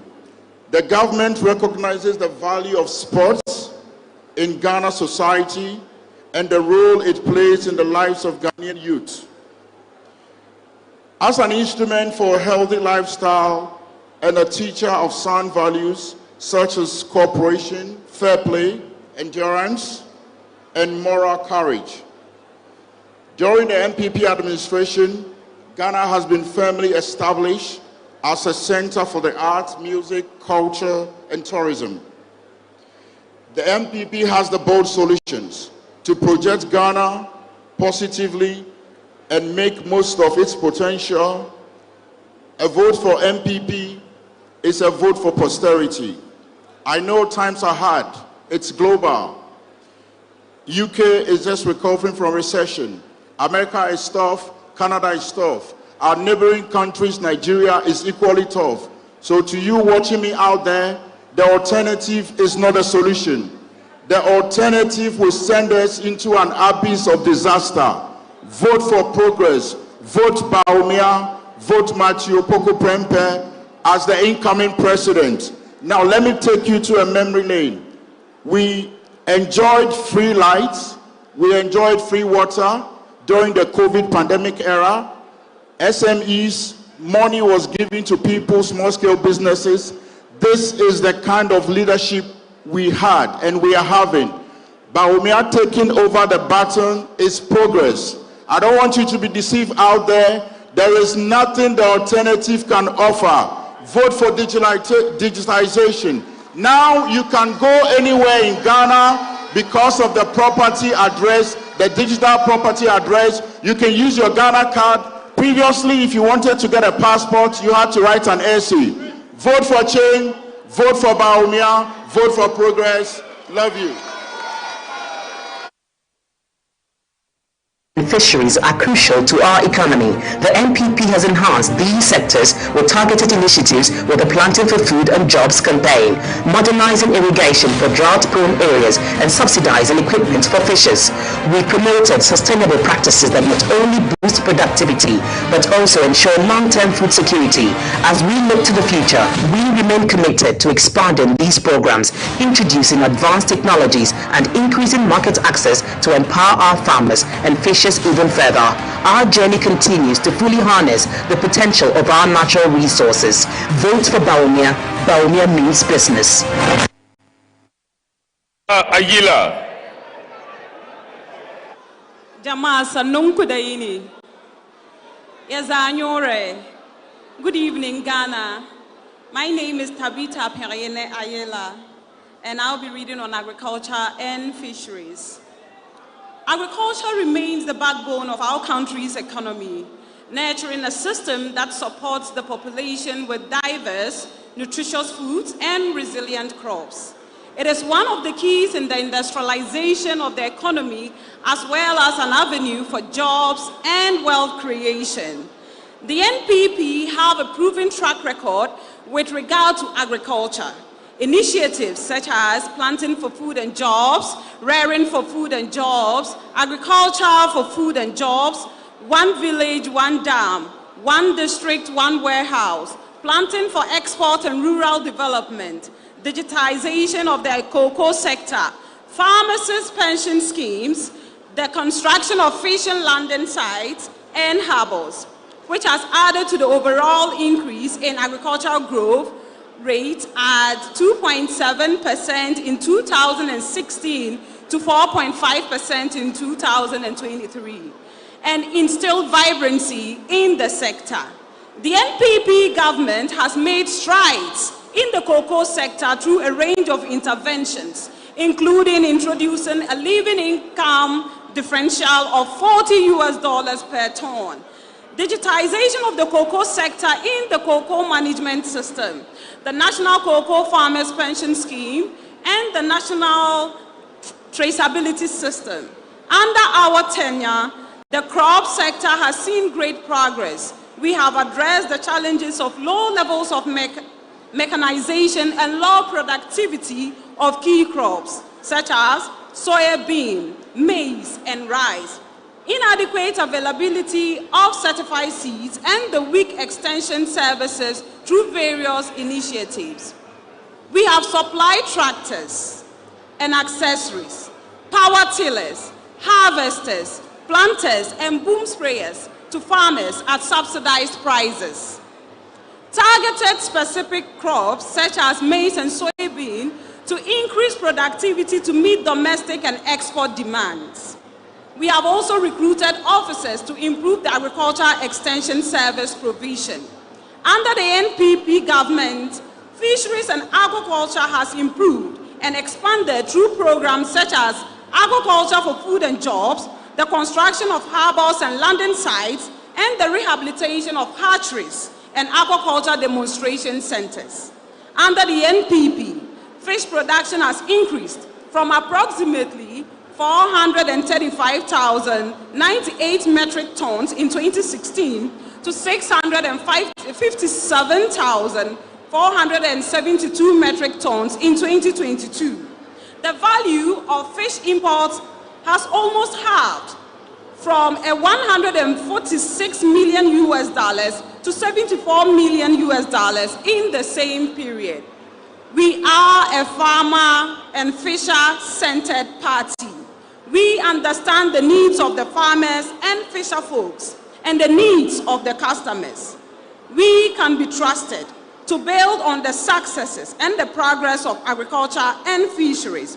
We are willing to take bold steps and to provide bold solutions for agriculture and fisheries. Thank you very much.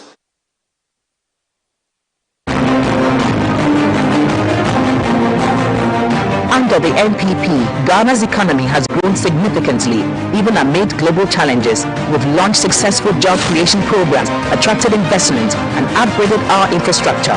Initiatives like the 1D, 1F, One District, One Factory, digitalization of public services, and enhancement in transport systems have driven this growth. Despite the shifting global economic landscape and internal pressures, our commitment is unwavering.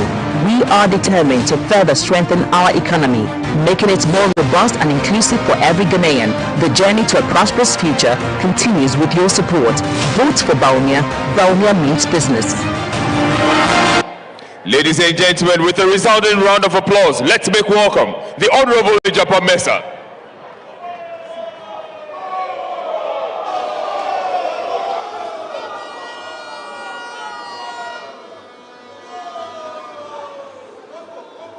Memabe ahao mewina aha mejas wanjem ahenwa. Good afternoon, ladies and gentlemen, His Excellency the President. The new patriotic party inherited a broken economy and a country in crisis, and from day one went to work to rebuild and restore Ghana. The Akufo-Addo government did not request a honeymoon. Between 2017 and 2020, Ghana saw strong, consistent growth in the economy until COVID-19, a global pandemic, happened in 2020 and brought the whole world economy to its knees. The pandemic, which ravaged many lives across the world, required a decisive yet empathetic leadership to manage. President Akufo-Addo rose to the occasion and engaged the Ghanaian people in his famous fellow Ghanaians addresses, and aptly stated on one occasion that while he, quote, knows how to bring the economy back to life, he does not know how to bring people back to life. His government's priority from the very outset and through the duration of the pandemic was to save Ghanaian lives and prevent the spread of the disease. The president received global acknowledgement and praise for his handling of the COVID-19 pandemic. As soon as it was safe to do so, he once again turned his attention to rebuilding the economy, to restore and repair the damage caused by the global financial crisis and the supply chain disruptions that were the direct consequence of the pandemic. The economic restoration efforts were significantly impacted by the Russian invasion of Ukraine. Despite the pandemic and despite the massive impact the war in Ukraine had on the world economy in general and Africa in particular, the NPP administration has managed to rebuild the Ghanaian economy and bring about sustainable change to the nation. This has been achieved through bold, decisive, and some very difficult but necessary decisions. Over the past 7 years, this government has inter alia restored macroeconomic stability, brought inflation down, growth up, interest rates down, and the exchange rate depreciation under control. It has ensured domestic production and supply of personal protective equipment for our health workers, reduced import duties by 50%, protected the deposits of over 4 million Ghanaians by saving the banking system from collapse.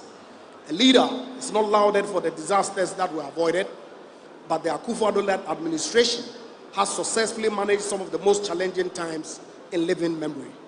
And while there is no reward for a crisis avoided, we can be sure that had this administration not been in place, our country would be much worse off today.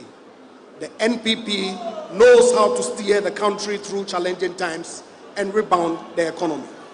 Ghana's economy is safe in our hands. A vote for Bawumia is a vote for bold solutions for Ghana's economy and the only way to ensure prosperity and growth for our dear country, Ghana. Thank you very much for your kind attention. NPP has embarked on several community-based programs to protect our environment. The NPP initiated a large-scale tree planting campaign dubbed Green Ghana to combat deforestation and restore green spaces across the country. Schools, communities, and individuals participated in planting trees to combat deforestation and promote green spaces. Over 70 million trees have been planted under this initiative. Safety in our communities is a priority. We've strengthened security measures to protect our borders and citizens. The security forces have been retooled with equipment, and the police have benefited from investment in housing. We are committed to a safe, prosperous future for generations to come. Vote for Bawumia. Bawumia means business. Let's make welcome the Honorable Samuel Abujidapo.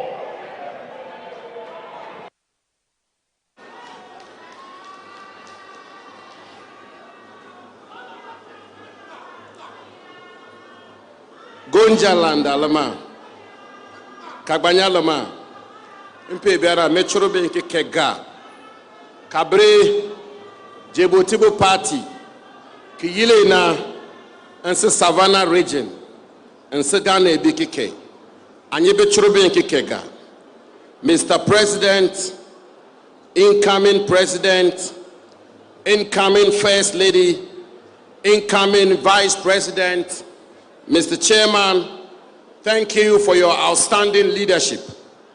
This 2024 MPP Manifesto evidently is an action plan to build on the enviable record of President Nana Addo Dankwa Akufo-Addo to create hundreds, thousands, and millions of jobs for the Ghanaian youth and bring the much-needed development to our people.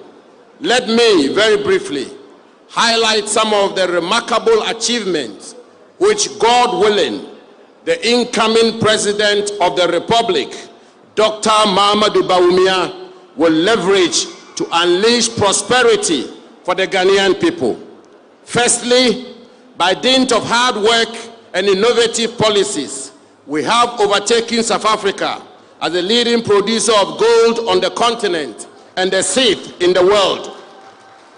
We have revamped the dormant Bibiani and Obuasi mines, and exports received from gold alone in the first half of this year has crossed $5 billion United States dollars.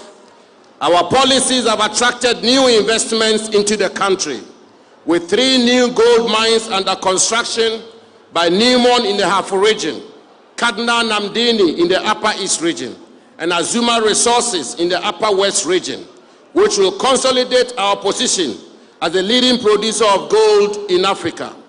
Even more important for us is that these investments have created scores of jobs for the youth, and more high-paying jobs will become available when these mines start operation.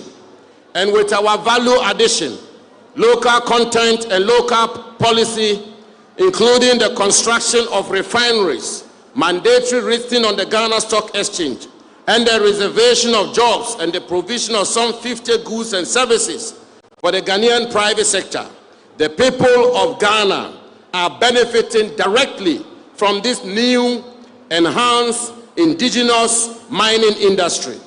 Through our enhanced regulation of the small-scale mining sector and the ramping up of community mining schemes, even while we acknowledge that we still have a long way to go, this sector is largely, without a shred of doubt, more sanitized than we met it in 2016.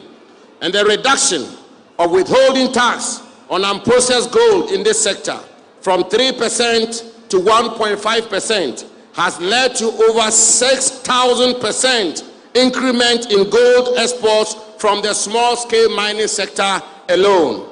Through the domestic gold purchase program, Ghana's gold reserves have increased from 8 tons since independence to 17 tons in just 5 years. And the Gold for Oil program has contributed to stabilizing the prices of petrol at the pump. President Bawumia, with this manifesto, will establish the Novel Minerals Development Bank.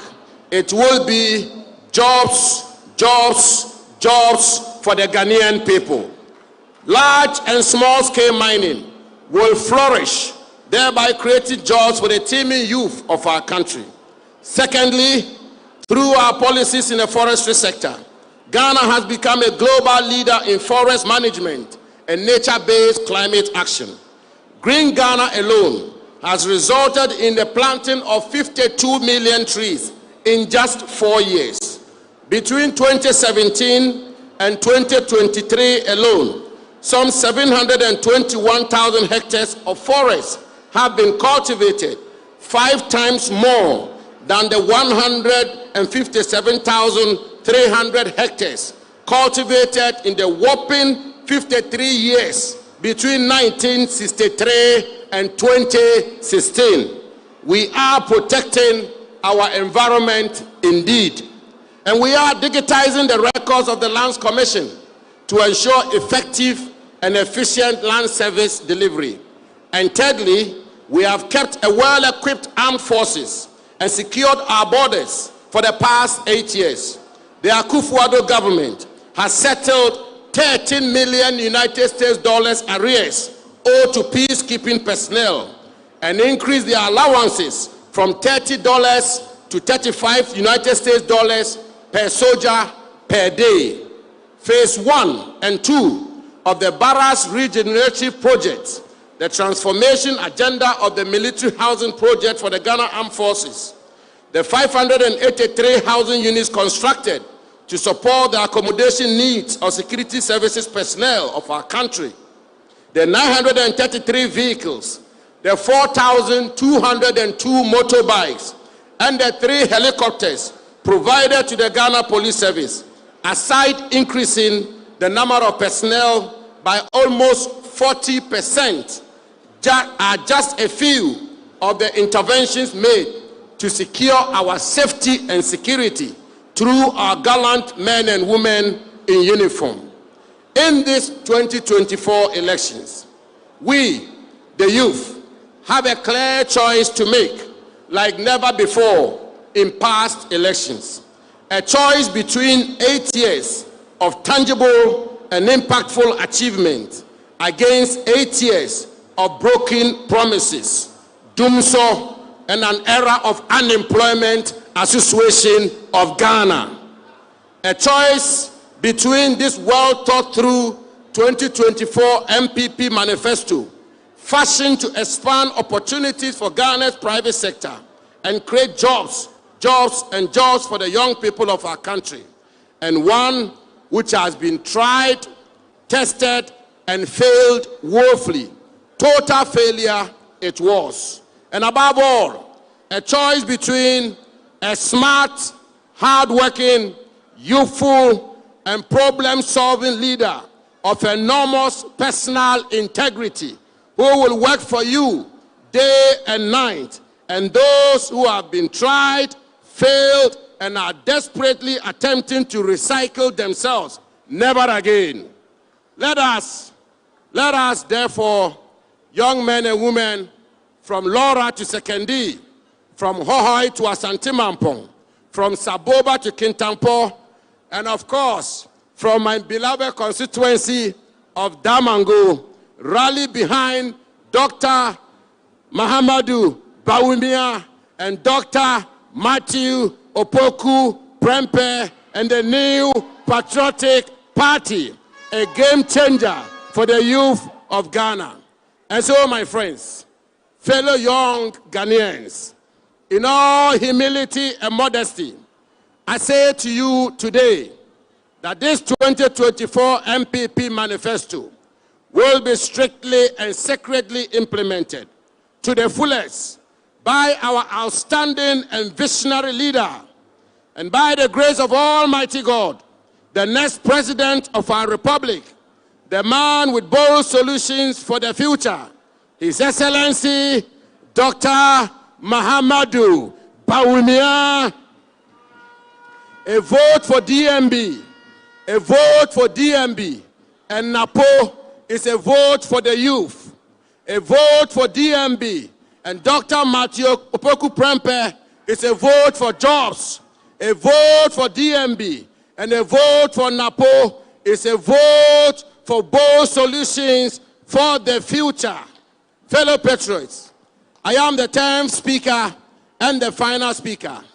And therefore, on this auspicious note, let me introduce to you the spectacular legacy of the outstanding president of our country, the president of the movement, the president who has built Ghana to this point, the president of compassion, the president, the fatherly president, and the president of our country, His Excellency Nana Addo Dankwa Akufo-Addo. And it is my honor,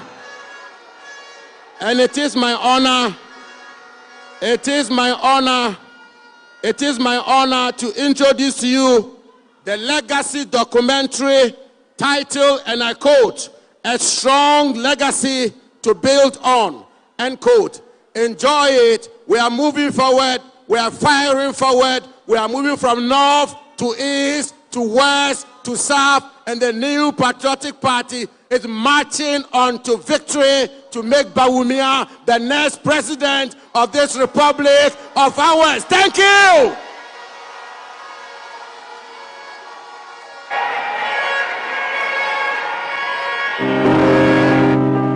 From the bustling cities to the serene rural landscapes, the strategic investments by the MPP government have touched every corner of Ghana.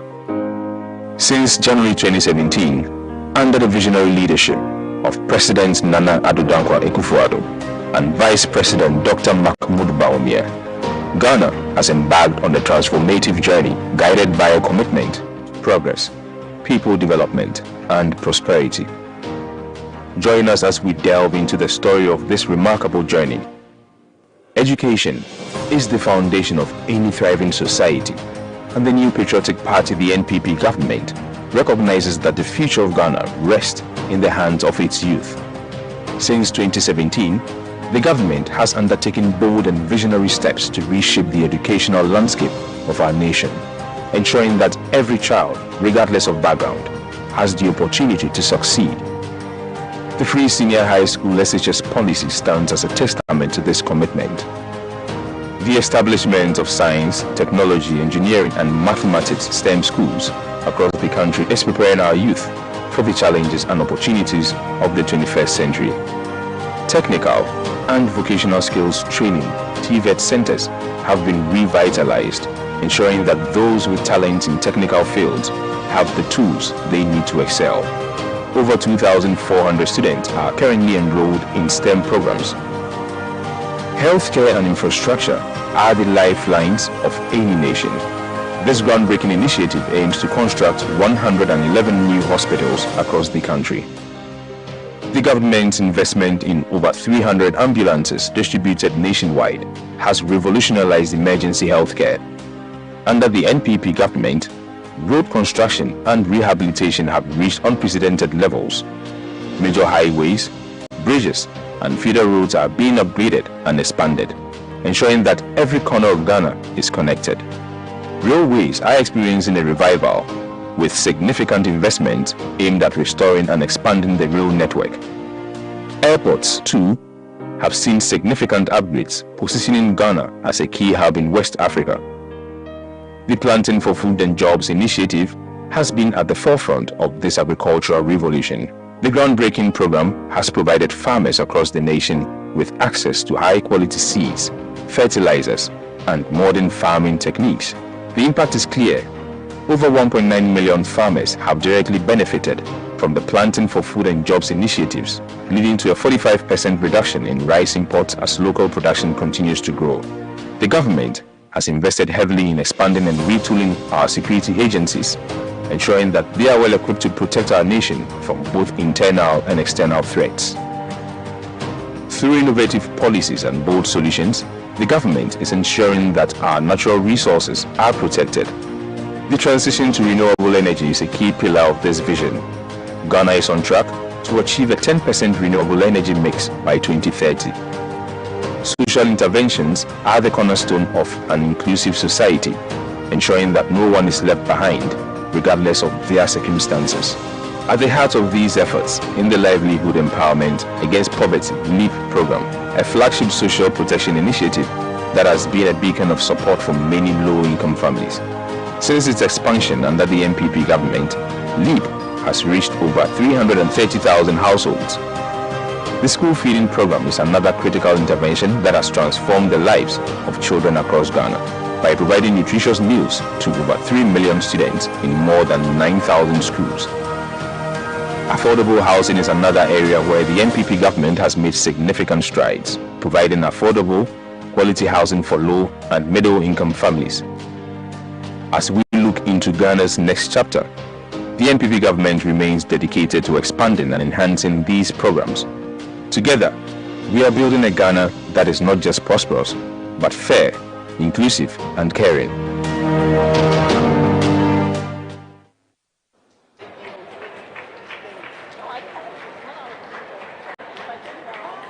There you have it. A manifesto developed with love, which is daring to build on the legacy of a government that has passionately led the development of this country. Ladies and gentlemen, it's been a long listening period, but it tells you there are a lot more to talk about as a government. At this juncture, we should all take note that the manifesto that is about to be unveiled is one that has been done based on wide consultations, talking to the Ghanaian people from across this country, from the north to the south, to the west and the east. The women along the shores and the coast of this country, our farmers in the cocoa farming area, our brothers and sisters in the mining area, our uncles and fathers in the business area inside Obosi-Okai, our lawyers and doctors have all been engaged. And this is a manifesto that is going to lead us into the next phase of Ghana's development. Let's listen to the chairman of the Manifesto Committee.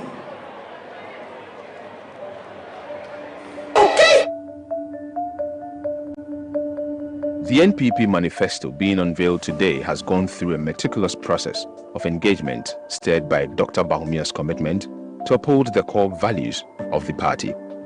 At the helm was the Manifesto Committee, whose chairman ensured that every discussion was infused with a blend of the party's ideology and the unique persona of the presidential candidate. Across the length and breadth of the country, different groups were engaged. Their inputs providing a careful balance that lays bare the foundation of a document that reflects a shared vision, but also resonates with aspirations of the people. Dr. Bawumia himself sat in for his vision to be put to strict test and scrutiny. The chairman is thankful to all the various committees. This manifesto reflects the needs and aspirations of Ghanaians and is fueled by the vision and dynamism of Dr. Bawumia.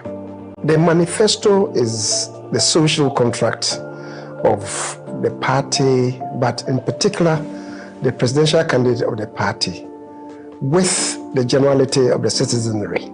The person who is leading the party, and of course you know that the party has its own ideology, private sector enterprise-led or free market enterprise party. He, Dr. Mahmoud Bawumia, is an established economist. He represents a microcosm of the Ghanaian society. He belongs to the academia as well. For 16 years, he has been into politics. And together with his boss, they've traversed the length and breadth of this country. There's no place that he hasn't visited. And in that enterprise, he's met a cross-section of Ghanaians. So even though his own ideas have been shaped by his upbringing, his training, professional training, and his politics, he knows that he's not the repository of wisdom and knowledge. So when he became the flag bearer, he set out to engage a cross-section of the Ghanaian society. He had put together a team to help him craft his manifesto. But walking around, engaging the citizens, he was with us. Wherever he went, he presented his own vision, and then asked the people that he had met, professionals, market women, artisans, farmers, policemen, lawyers, engineers, and so on. He met all of them. And then when he had spoken to them, he also asked them to speak to him. We listened and took out salient matters that they brought out to fertilize his own vision. And it is the combination of this that we have put together so that his own vision then will respond to the concerns, the needs of the Ghanaian society. That is what we have done. That is what the Manifesto Committee has done. I must express my gratitude to my compatriots in the Manifesto Committee, my Vice Chairman, the Honorable Kojo Opon-Nkrumah, the Secretariat staff led by Yvonne Hughes, and the various committees that we had to deal with, representing the various sectors, energy, education, health, infrastructure, all of them. And I would say that together we fashioned a document that the people of this country will be proud of. And on behalf of the committee, let me also express our profound gratitude to the Vice President, His Excellency, the presidential candidate of the party, for the opportunity that he is given to us to assist him in crystallizing his own vision. We thank him so much, and we believe that Ghanaians will not be disappointed, and that when he's voted for, Ghanaians will be well pleased in his vision. Please, let's be outstanding and acknowledge the chairman of the Manifesto Committee for the good work they have done. For the good work they have done, the effort, the energy they put together in putting this manifesto. We thank them for the hard work they've done. And this manifesto is a well-crafted one that has been carefully put together for the people of this country. A manifesto that is here to us, solving the problems of each and every Ghanaian, wherever you find yourself.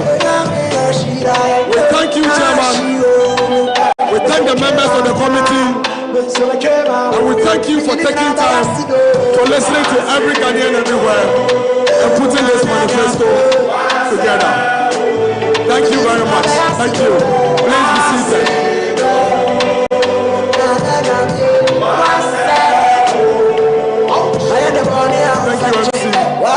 Thank you, DJ. Thank you. Thank you, DJ. Thank you, DJ. Thank you.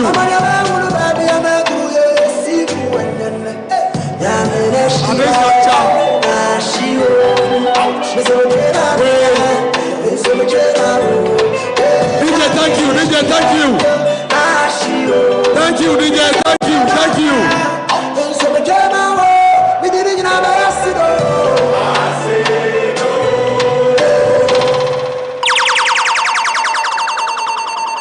The DJ is already in the next chapter. This is a manifesto launch. We are going to soak in a lot of messages, a lot of information, and a lot of data. But we are getting right there to that point. At this juncture, please stay with us and follow this very short video as we usher in a very, very important personality. The video, please. In the heart of Ghana, where history and heritage intertwine, emerges a man whose journey bridges royalty and servant leadership. With determination as his compass, Dr. Prempeh stepped into the realm of politics, not as a distant figure, but as a hands-on advocate for his people. He is a man of destiny, pushing the limits. In 2009, Dr. Prempeh entered the political arena as the Member of Parliament for Mansia South constituency. His leadership skills and vision quickly propelled him to key ministerial positions. Recognized for his leadership skills and contributions to education, Dr. Prempeh played a pivotal role in the implementation of the government's flagship free SHS program and other transformational policies in education. He then stepped in as Energy Minister during his second term to keep the lights on. Now, the defining moment of his career, Dr. has been nominated as the running mate for Dr. Mahmoud Bawumia, the NPP's presidential candidate. Together, they are the perfect pair to lead Ghana into a future of prosperity and transformation. Meet Dr. Matthew Opoku Prempeh, popularly called Napo, running mate for Dr. Mahmoud Bawumia in the 2024 general election.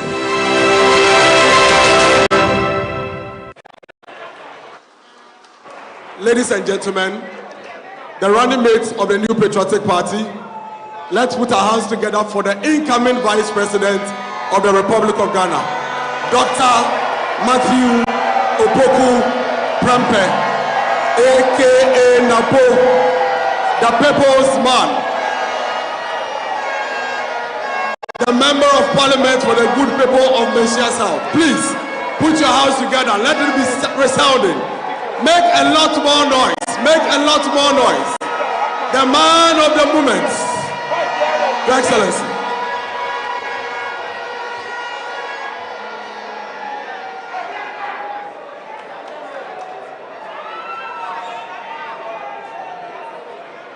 His Excellency, the President Nana Addo Dankwa Akufo-Addo. His Excellency, the Vice President, Alhaji Dr. Mahmood Bawumia. The Second Lady of the Republic, Hajia Samira Bawumia. The National Chairman of the New Patriotic Party, and all patriots gathered here this evening. I hope I can stand on existing protocols. I'm here briefly to link what we have done and give you a foretaste of what is to come. A link between the last of the Titans, His Excellency Nana Addo Dankwa Akufo-Addo, and the future generation led by Dr. Bawumia. I hope this heroic task I'll be able to do. In 2011, around 2 a.m., I was woken up by the security guards of His Excellency the President Nana Addo Dankwa Akufo-Addo, way back in Bolga. When I went to see him, he was alone in the canteen of that famous hotel. We sat down to talk, obviously waking from sleep. And he said some profound things to me that evening. He said, Napo, Matthew Prempeh, this party, you are the next generation. I'm going to give you some advice, pieces of advice this evening. And I hope you can stick to it. What were the advice or the pieces of advice? He said, my whole aim is to make sure when we get into government, we succeed ourselves. And I can only leave the party to one of three people. He proceeded to mention who he felt comfortable in 2011 to leave the party when he exits office. He's our second presidential candidate who is offering 8 years of competent leadership. 8 years of delivery. I can say, without any converting, that 2 of the 3 are representing and coming after him. That is Dr. Mahmood Bawumia and my good self, Dr. Matthew Opoku Prempeh. Leadership is born and made. His Excellency Nana Addo Dankwa Akufo-Addo, who himself was the man of the moment in 2007, and who himself we have listened to his crowning achievements. Today is about leaving us, but he is ensuring that we succeed ourselves in breaking the 8 with Dr. Mahmood Bawumia. Since my nomination as the vice presidential candidate of the New Patriotic Party, I've spent a considerable time in Western region.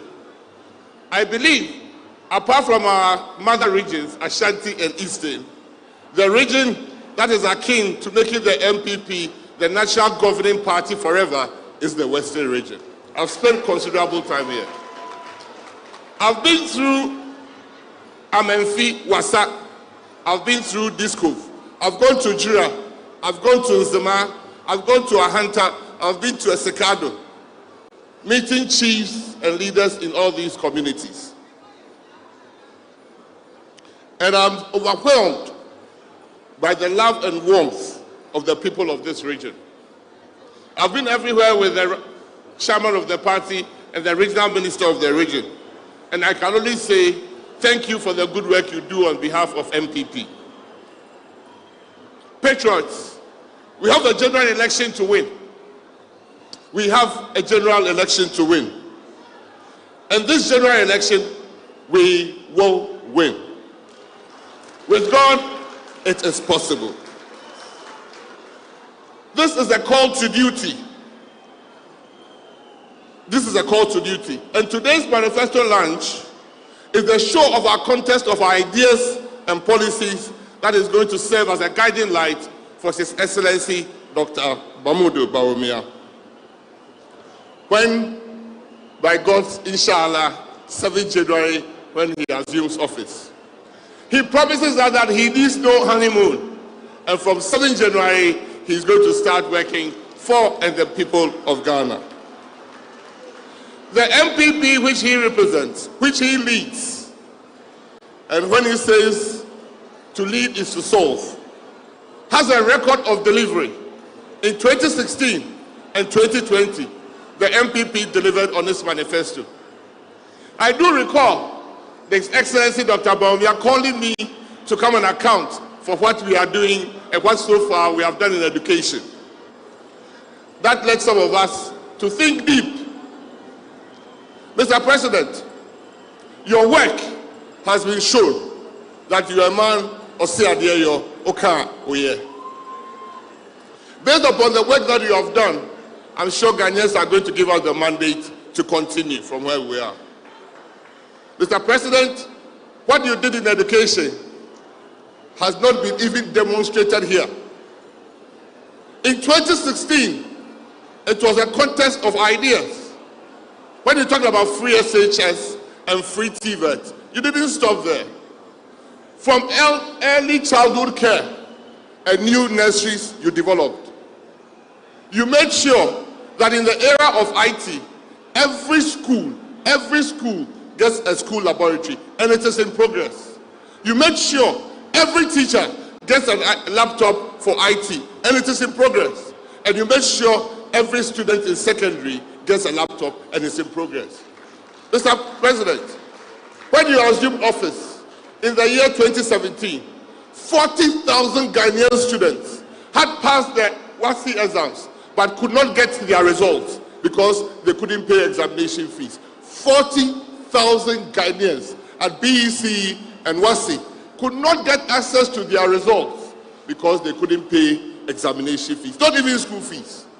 Before you came into office, Mr. President, for every 100 Ghanaian students that qualified to go to senior high school, 35 could not go because they couldn't afford it. 35. For the 65 that went into secondary school, Mr. President, by the time of WASI, another 30 had dropped out. And that is why it was only 800 students in school when you came up. Mr. President, even not all that 800 would have qualified or been able to stay through 3 years.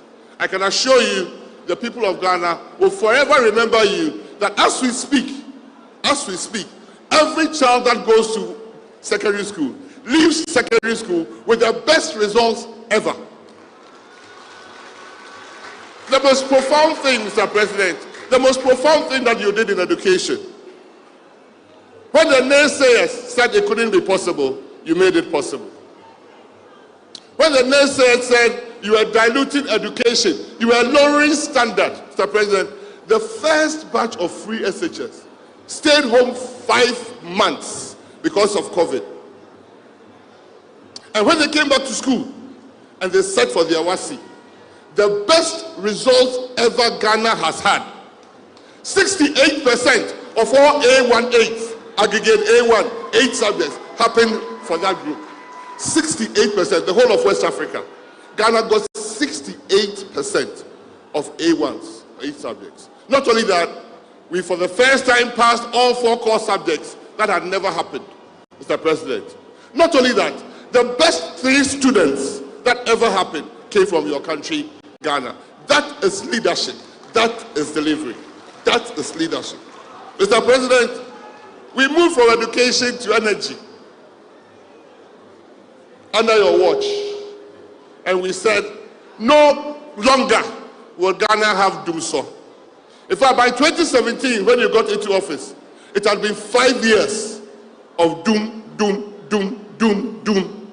It was not doom so, it was 5 years of doom. In fact, a former president said he will watch how we solve the doom problem. Not only have we kept the light on, Mr. President, even under trying times, the light has been on.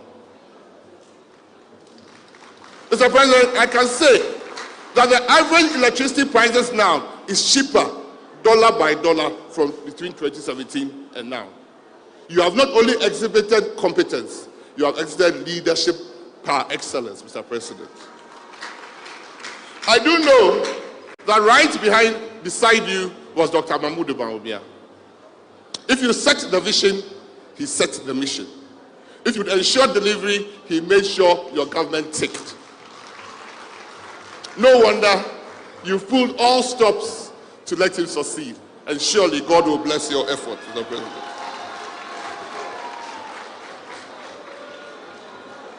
I am a strong believer, Mr. President, after listening to your record, personally, I'm a strong believer in Dr. Mahmoud Bawumia. I've worked closely than many more with him, than many more would ever know.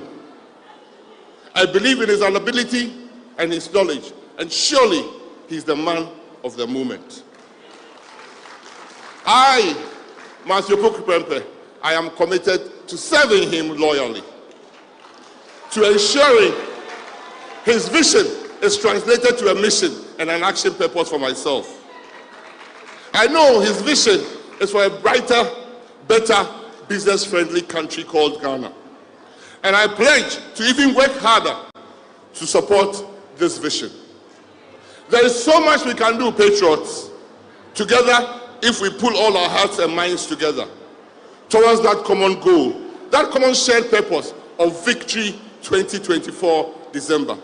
Mr. President, nothing would make you happier.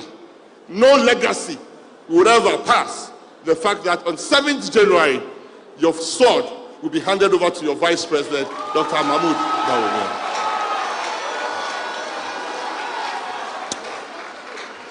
You've given the next generation, ample time to study and to work and to serve. It is our time to deliver. Dr. Mahmoud Bawumia is a man of vision. He's a man on a mission. He is humble, but he's firm. He's affable. He is respectful. He's honest, and he's loyal. He is a problem solver and a very hard worker, a man of integrity and a go-getter. He is destined to take Ghana to the next level. Before I take my seat, His Excellency the President, let me say this, and I'll say it again. I know Dr. Alhaji Mahmoud Bawumia. He is not corrupt.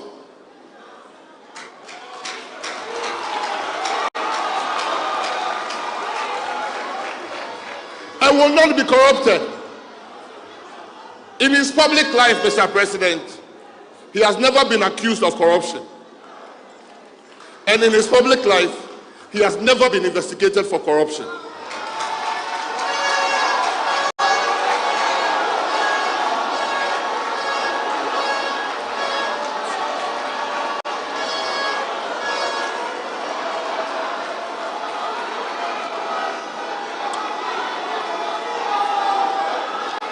I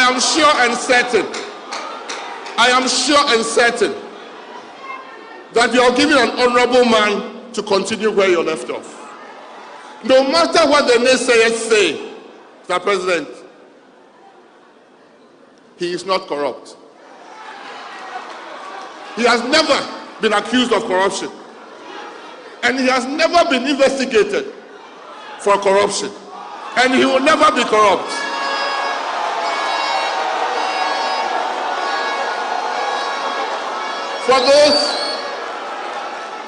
For those who have skeletons in their cupboard,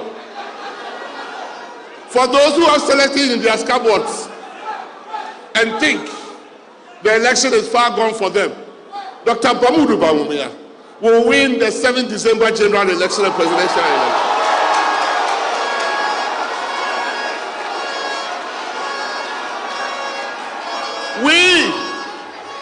We Kukudites will fight from room to room, house to house, village to village, community to community, that never again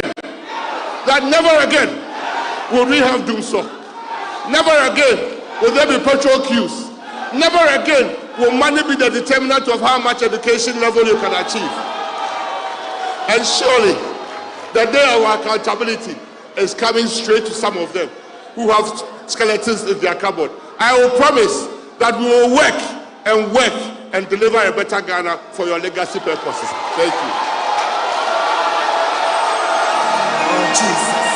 Matthew Sempa, it's not a year dunku. Chichamo Dronusia say, oh, Yankupo family. Beyond between Ayaho, Amadia, or City. Dr. Mahmoud Bawumia. It is possible. Hey! Da da da da.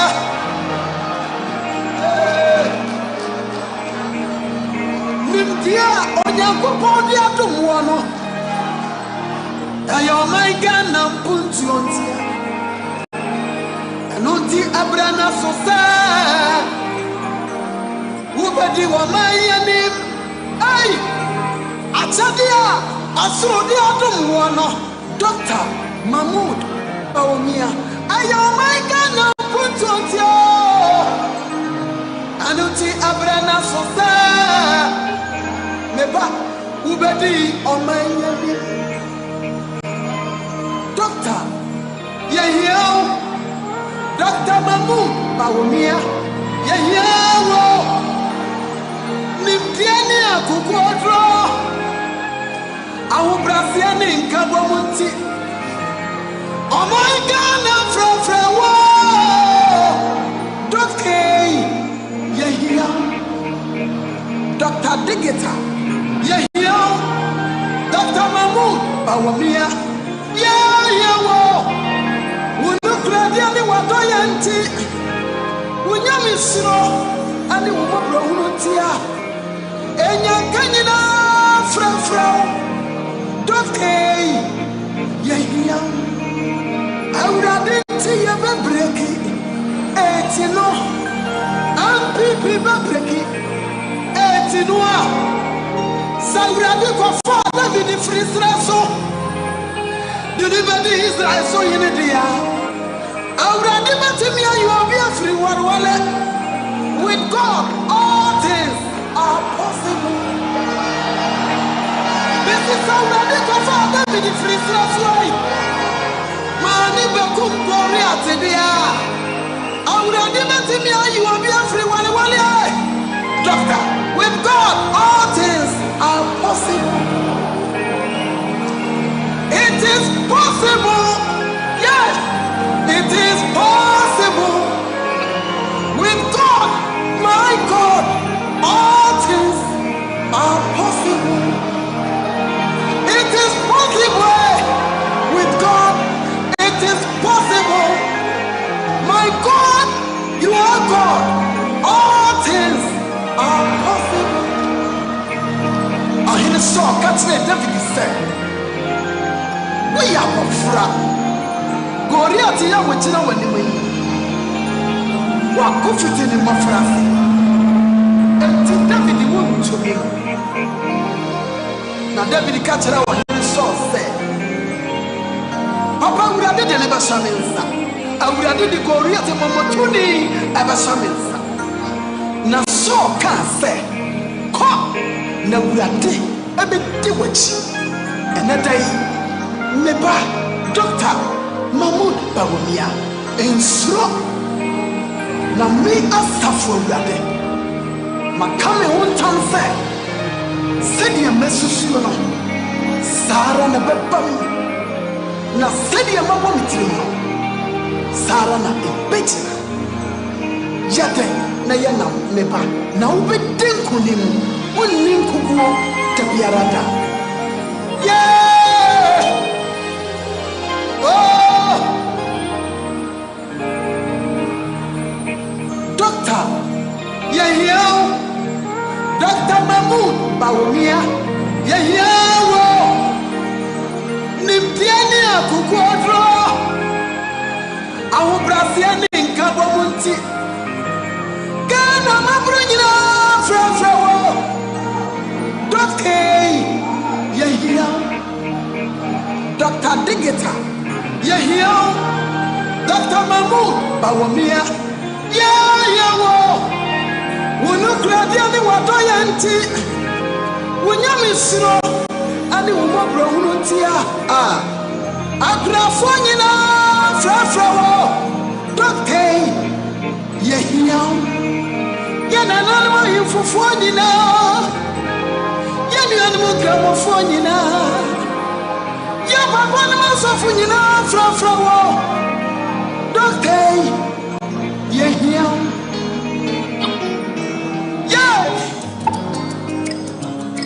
Dr. Mahmoud Baumia. It is possible. Mabawudi na mafirawo. Libei ya kukuoduro. Shebe kumane nifa. Wudia kukwa wanimuai. Nisime mpabae. Mina nibawa chiridomwe. Sani amidi mosa chinwo. Sana nedi wachika. Na mafira wawe Baumia funya kukuoduro Shebe kumane nifa Udia Kukwa wanimuai Misime mpaba Mina Nifa watiri na mwo Shani amidi Joshua chinuo Sana Neni wachida Miringa wo Doctor Nipa Nirimpa wo Baumia Makame utamse na mabuwa Ranise ne bane utime mpaba Mina Mibawa chiridamwe Sani amini Joshua chinuo Sana Nedi wachide Mibai Mirinya wo Mibado fuwe Mirimpa wo Kama Baumia Makami utamwe Mia Mabuwa wo Intime mpaba Mina Mibawa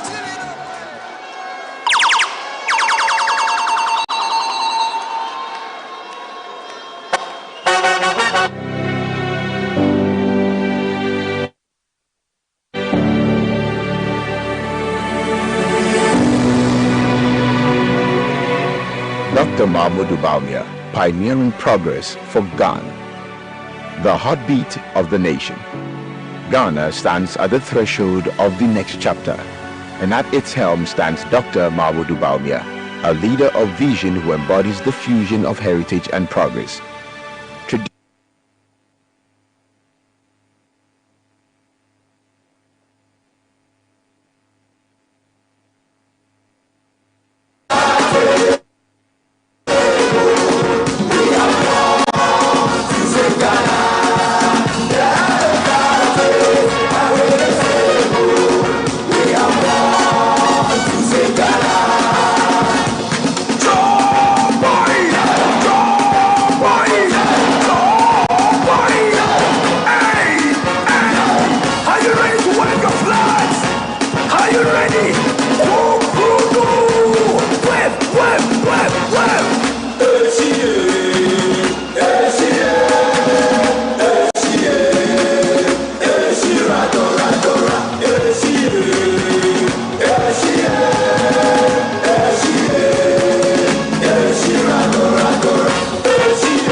Beyond economics and innovation, Dr. Baumia feels Ghana's pulse. He listens, truly listens to the people. Their needs, struggles and dreams drive him. He's not distant. He is deeply connected, advocating tirelessly for their well-being. As the sun sets on Ghana, Dr. Mahmoud Baumia stands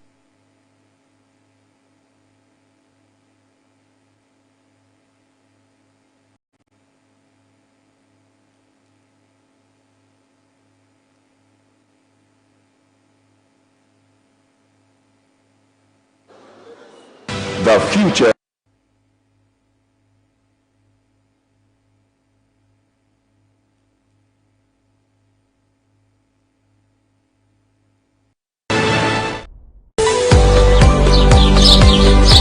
President of the Republic of Ghana, the leader and flag bearer of the new Patriotic Party, the man who is renowned to be the most active and best performing vice president we have seen in the Fourth Republic. Please welcome Dr. Mahmoud Baumia, the next president of the Republic of Ghana.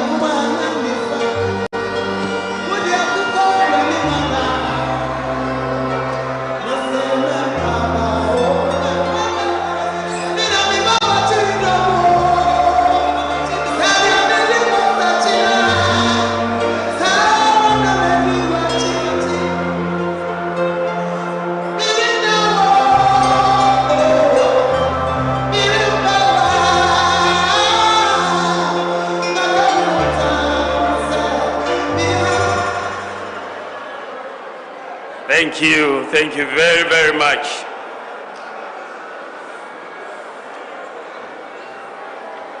His Excellency, the President of the Republic of Ghana, Nana Addo Dankwa Akufo-Addo, former President of the Republic, John Agyekum Kufuor, I know he's watching from home.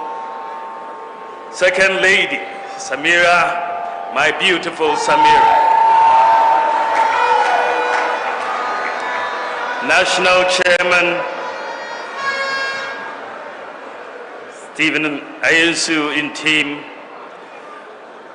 my running mate and incoming Vice President, inshallah, Dr. Matthew Opoku Prempeh, Chief of Staff, Akosia Frimaus Helpari, the General Secretary, famous Justin Kodia,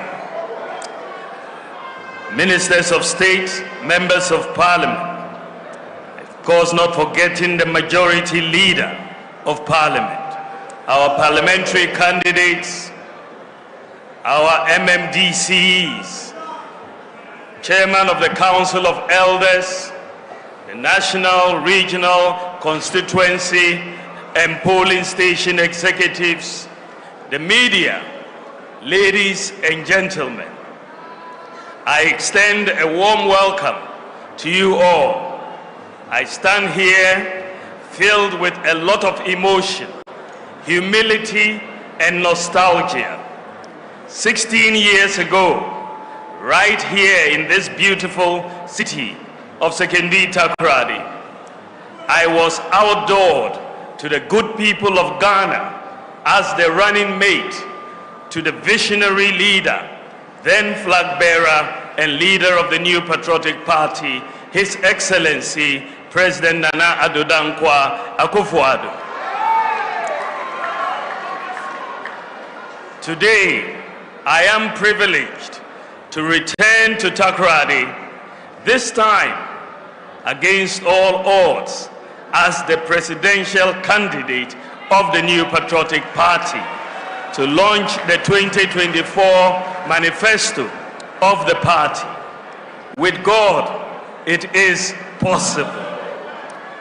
In exactly 111 days from today, over 18 million Ghanaians will have the opportunity to decide on a new leader and parliamentarians to govern the affairs of state over the next 4 years.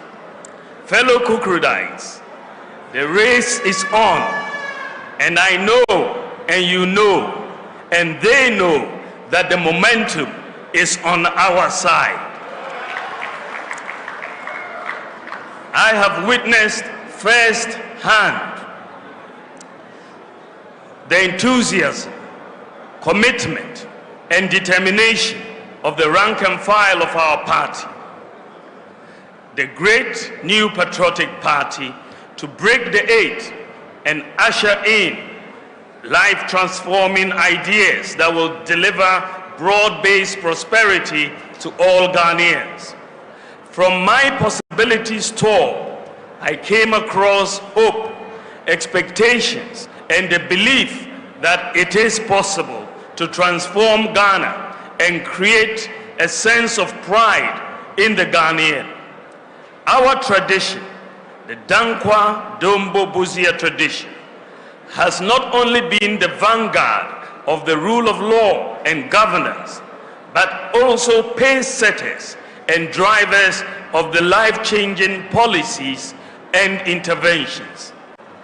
Let me first thank Honorable Oseche Mensah Bonsu, the chair of the Manifesto Committee, the co-chairs, and all members of the Manifesto team for putting together this wonderful document. I am very grateful for their dedication. Let me also thank the earlier presenters for highlighting the major achievements of our government under the leadership of President Nana Akufo-Addo. We have taken time to highlight these achievements because track record is a significant predictor of credibility and the potential to do more. We have catalogued them because in the MPP, we view these as our obligation to the people from whom we draw our mandate. We have enumerated them precisely because they communicate our ability to respond to the numerous needs of different sections of our society. Indeed, we have listed them to show we remain committed to fulfilling the social contract we have with the good people of Ghana. Above all, the exercise we have undertaken confirms that hundreds of pledges that have been made to the Ghanaian people, and broadly they have been kept, and given the opportunity, more impactful and forward-looking interventions will be implemented to move Ghana to the next level of the development journey, a journey that will build on our successes to open opportunities for all. We promise to change. We promise change, and we have made significant progress. Mr. President, history will be kind to you, and you shall be remembered for your unprecedented achievements and the millions of lives you have touched. We are eternally grateful. Ladies and gentlemen, if there was any doubt, to believe it is crystal clear from the data-backed account we have given that our overall performance and track record are superior to that of my opponent and his party in virtually every sector. Virtually every sector we are superior. But I believe, as a former president and a proud student of history, he knows that. And that is one part of the reason why he is avoiding a debate.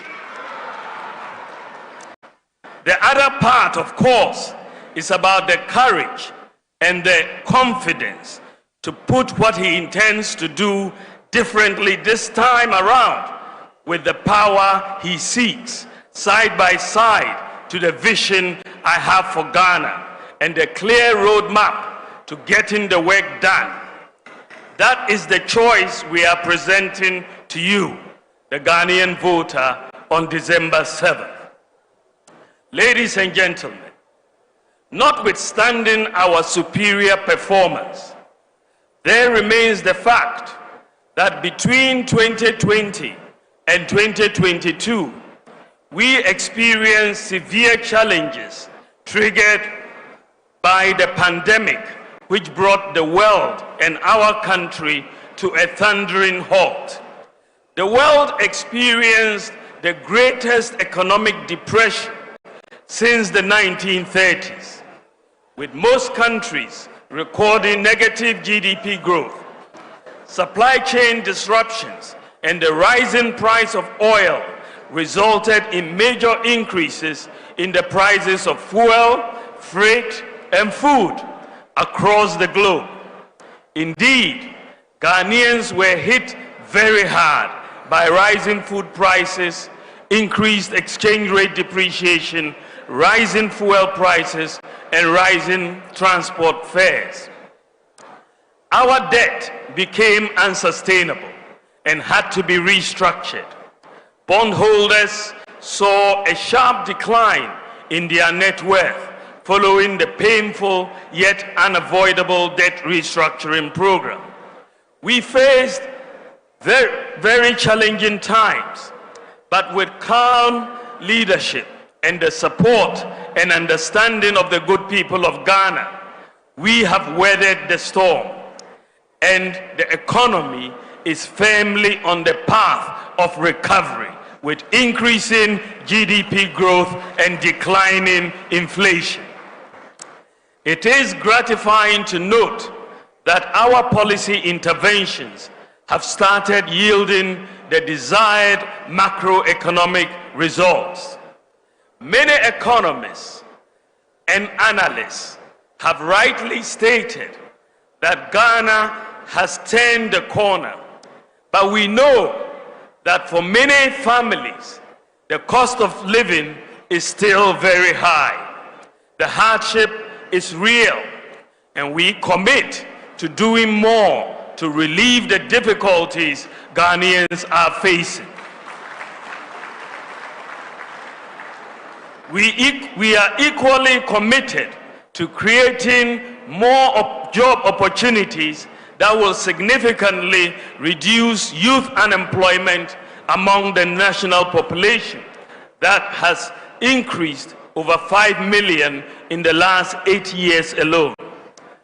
We have created so far 2.3 million jobs, the most of any government in the Fourth Republic.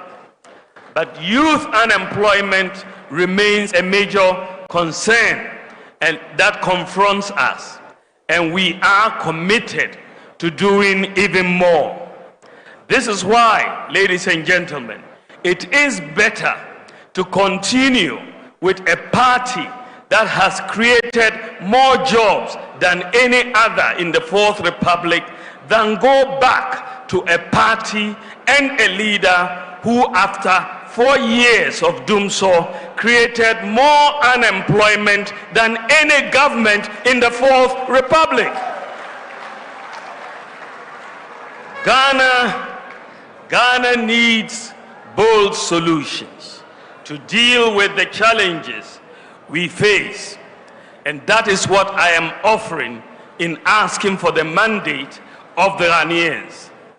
This manifesto that we are launching lays out our comprehensive plan to take Ghana to the next level of growth, prosperity, under a selfless leader with bold solutions for jobs and businesses.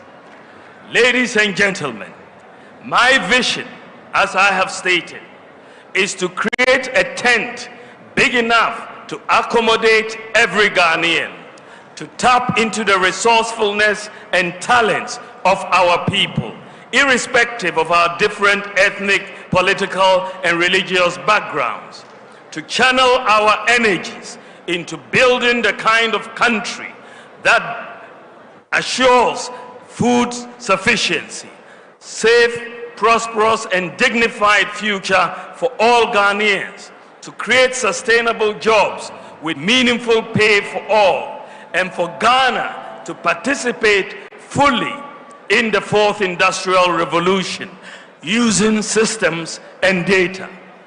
To realize this vision, we must collectively have a mindset of possibilities, not impossibilities.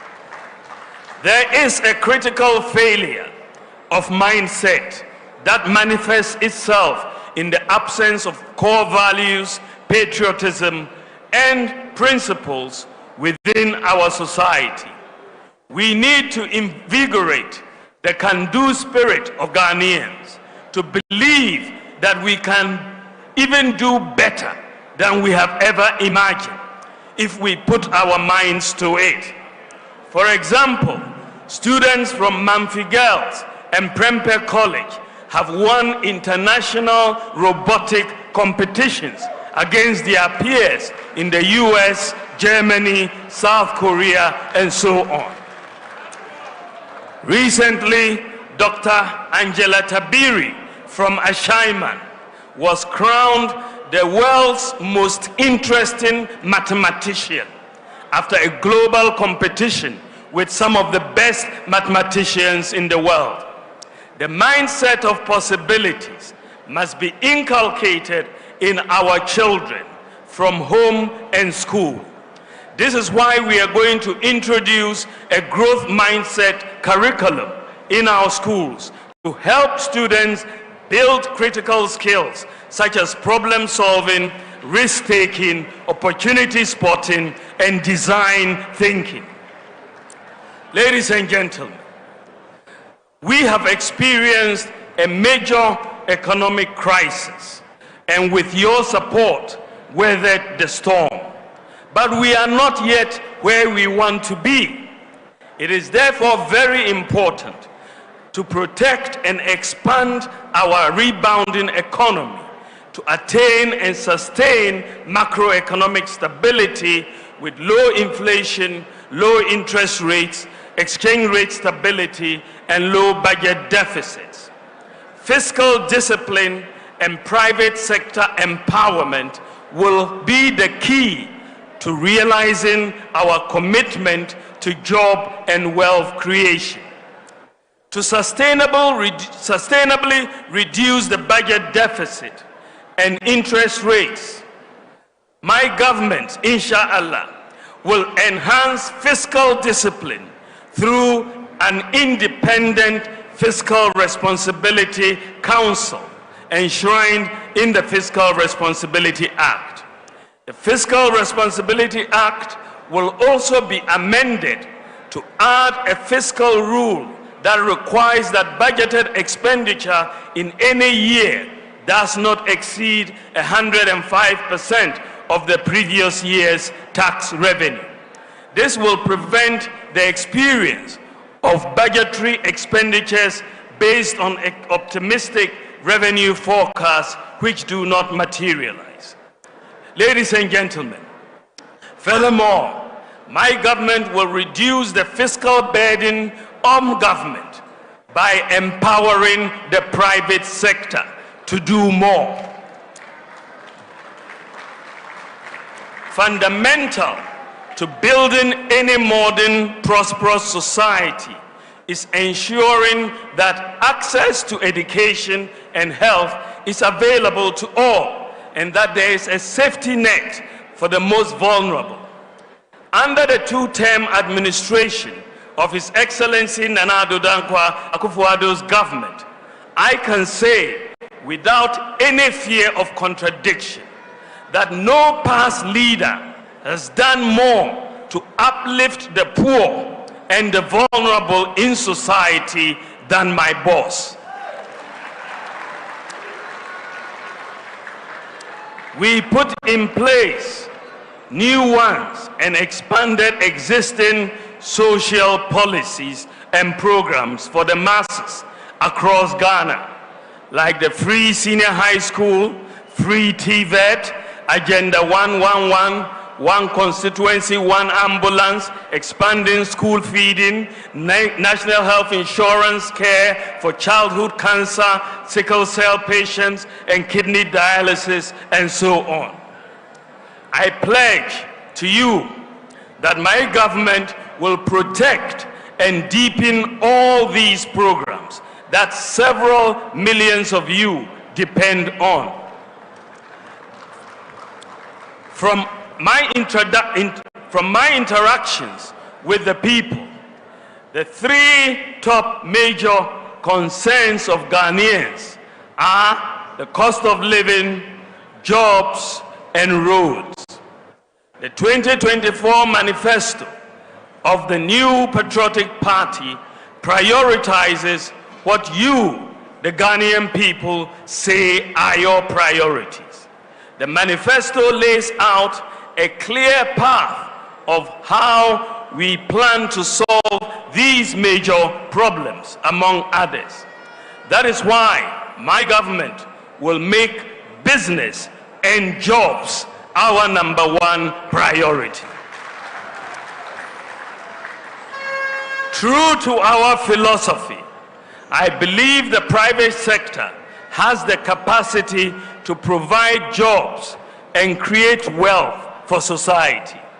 My administration will therefore incentivize and empower the private sector to do more in complementing government in the provision and management of many infrastructures and other public services. This can reduce government expenditure, increase efficiency and accountability, create competition, and improve maintenance. Yes, we have built more roads than any other government in the Fourth Republic, but we still have a lot to do.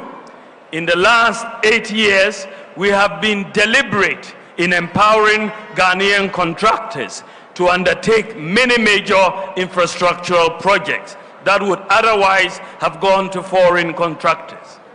My policies will encourage the private sector to take greater responsibility in the provision and management of critical infrastructures, including building hostels, housing, and schools for government to rent or lease to own. The demand for roads construction is massive, and this has historically placed a huge burden on the budget. I will make it more attractive for the private sector to also finance construction, management, and maintenance of roads through PPP concessions. Also, I want to change our procurement culture drastically to tackle waste and corruption. My government will move towards leasing rather than outright purchase of goods such as vehicles, printing equipment, and so on. The private sector will have the responsibility for the maintenance of the equipment. With this approach, the budget can save very significant amounts in outright cash expenditure annually from various items across different ministries, departments, and agencies. The policy will energize the private sector to invest in their expansion and create many jobs. Enhancing the role of the private sector, along with fiscal and administrative decentralization, improving our systems and the way your institutions function, will lead to greater efficiency, cutting waste, and ensuring value for money in procurement. The move towards the private sector provision of many public services would create the fiscal space of at least 3% of GDP annually. That is 30 billion Ghana cedis annually. This represents a major paradigm shift. Additionally, an efficient system of governance will require even fewer ministers. Therefore, I will have no more than 50 ministers. Ladies and gentlemen, I come to our tax system. To increase government tax revenue, we have to reform and refocus the Ghana Revenue Authority towards broadening the tax base. Estimates suggest revenues amounting to 13% of GDP, or some 150 billion Ghana cedis in 2023, are not collected because people are outside the tax net. Many individuals, businesses find our tax system cumbersome and confusing. We want a tax system that is easy to understand, easy to comply with, and easy to enforce, softer on the taxpayer, and that is not subject to so much discretion.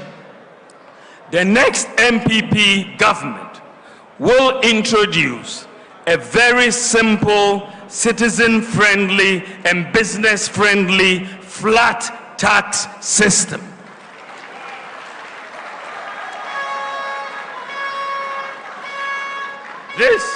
This will be the first change in our tax system since independence.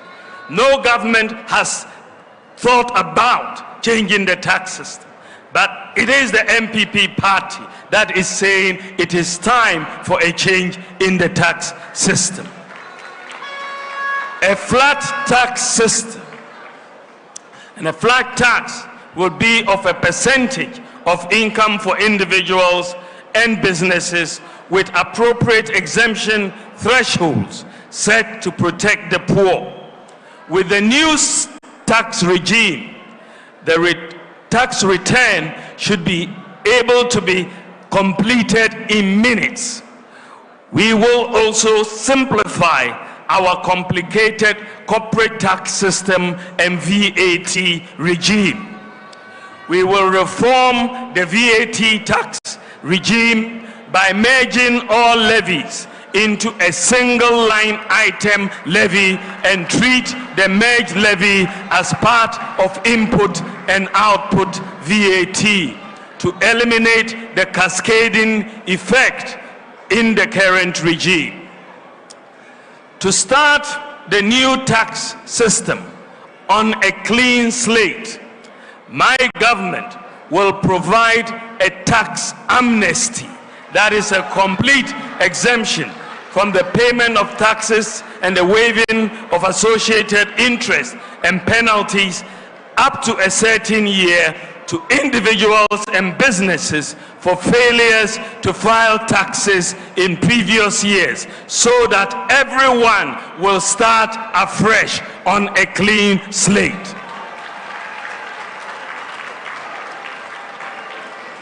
In return, my government will expect the beneficiaries of this most significant gesture and such savings to be directly used in creating jobs. Our ultimate goal, ladies and gentlemen, is to move Ghana to a lower tax regime with broader coverage to stimulate greater economic activity and generate more revenue to the state. For this to succeed, tax digitalization will be implemented across all aspects of the tax administration. Everyone will be required to file tax, a very simple tax return, electronically through their mobile phone or a computer.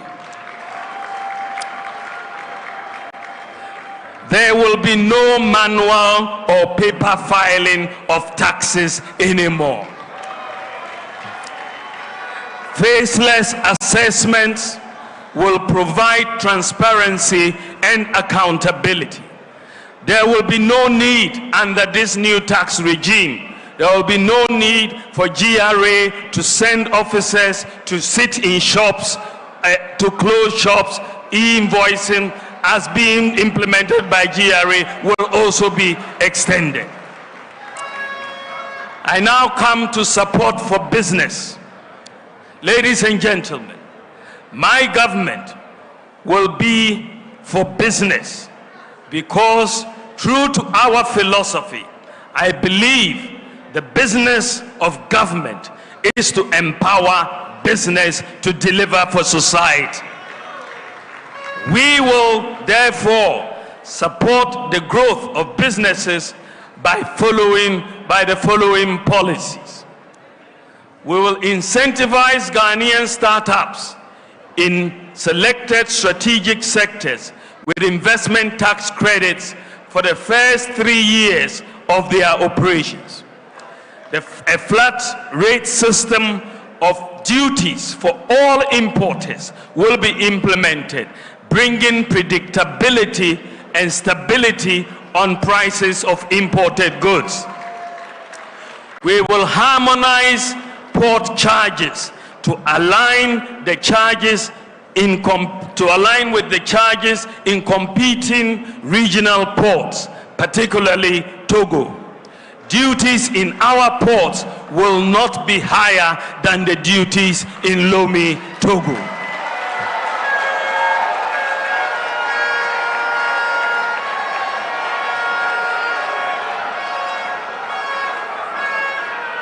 Ladies and gentlemen, very importantly, we will use the government's purchasing power to stimulate industrial expansion and business growth.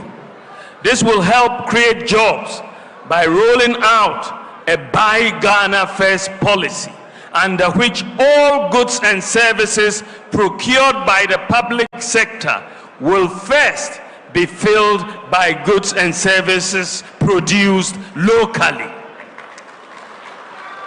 And we will back this by legislation. We will implement a shift in electricity tariffs to the electricity tariff structure to a regime in which commercial rates are either equal to or lower than residential rates, never higher, to power our industries and businesses. Ladies and gentlemen, we are also going to establish an SME bank to meet the special financing needs of small, medium, and small-scale medium enterprises, which will employ over 80% of Ghanaians. We will also complete the digitalization of land titling and registration to allow owners of landed properties to use their properties as collateral to raise capital for their business growth and expansion. We will create special economic zones in collaboration with the private sector at Ghana's major border towns such as Aflao, Paga, and Elubu to enhance economic activity, increase exports, reduce smuggling, and create jobs. Ladies and gentlemen, I come to the cost of living, reducing the cost of living. Another major priority of my government will be to reduce the cost of living. The world is facing what is commonly referred to as the global cost of living crisis. Even though the inflation has dropped by half this year, prices remain high. I want a Ghana where we can attain food security through the application of technology and irrigation to commercial large-scale farming. We will also promote the use of agricultural lime to reduce the acidity of our soils, enhance soil fertility, and get more yield from the application of fertilizers. Ghana has an abundance of limestone to do this. I will prioritize the construction of the Pualugu Dam by using the private sector financing to crowd in grant financing.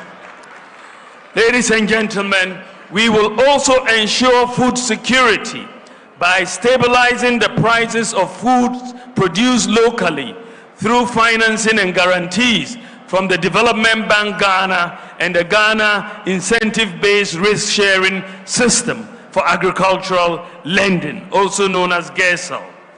This will mainly involve upscaling the production of staple foods, investing in the preservation of staple foods, meat, poultry, and fish products, and establishing agricultural enclaves which will have irrigation, processing, and storage facilities in each region for crops or grains in which the regions have a comparative advantage.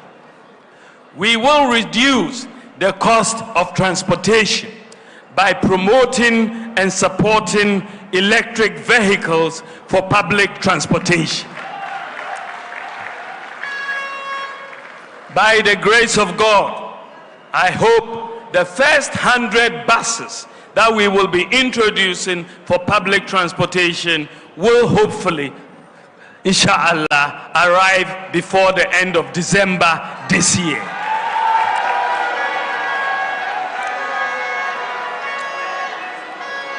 We are also going to expand the Gold for Oil program to continue stabilizing the price of fuel.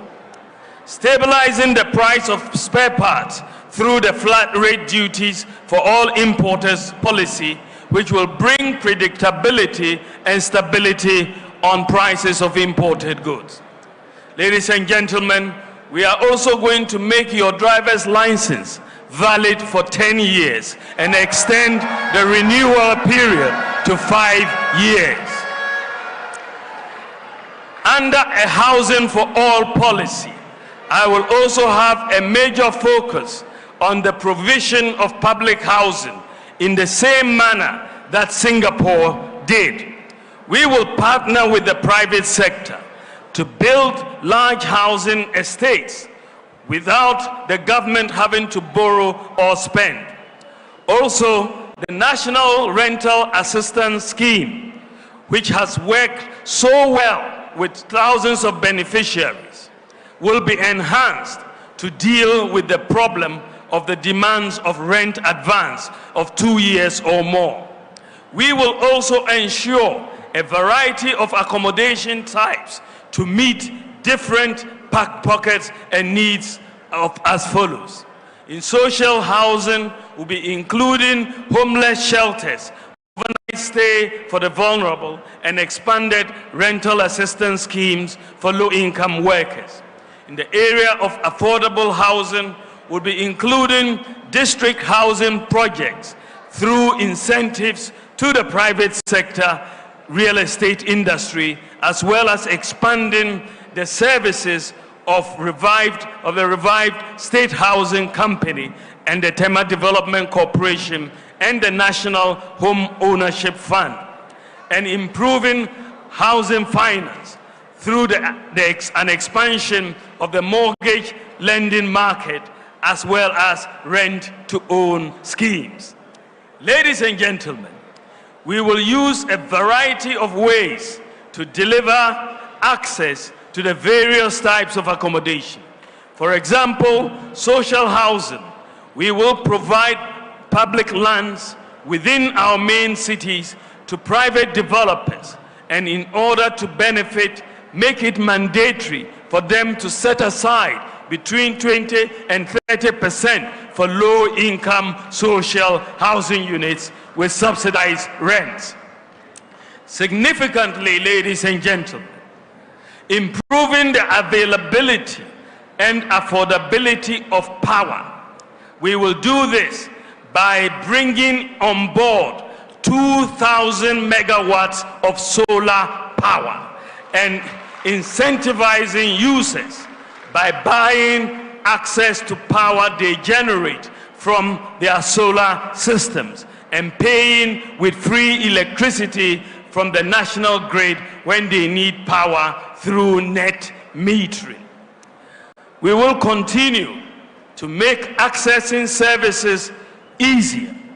For example, once you have a Ghana card, all public organizations will not be required to collect your basic data. They will have all that data. They don't need you to fill any forms because all of it is on your Ghana card.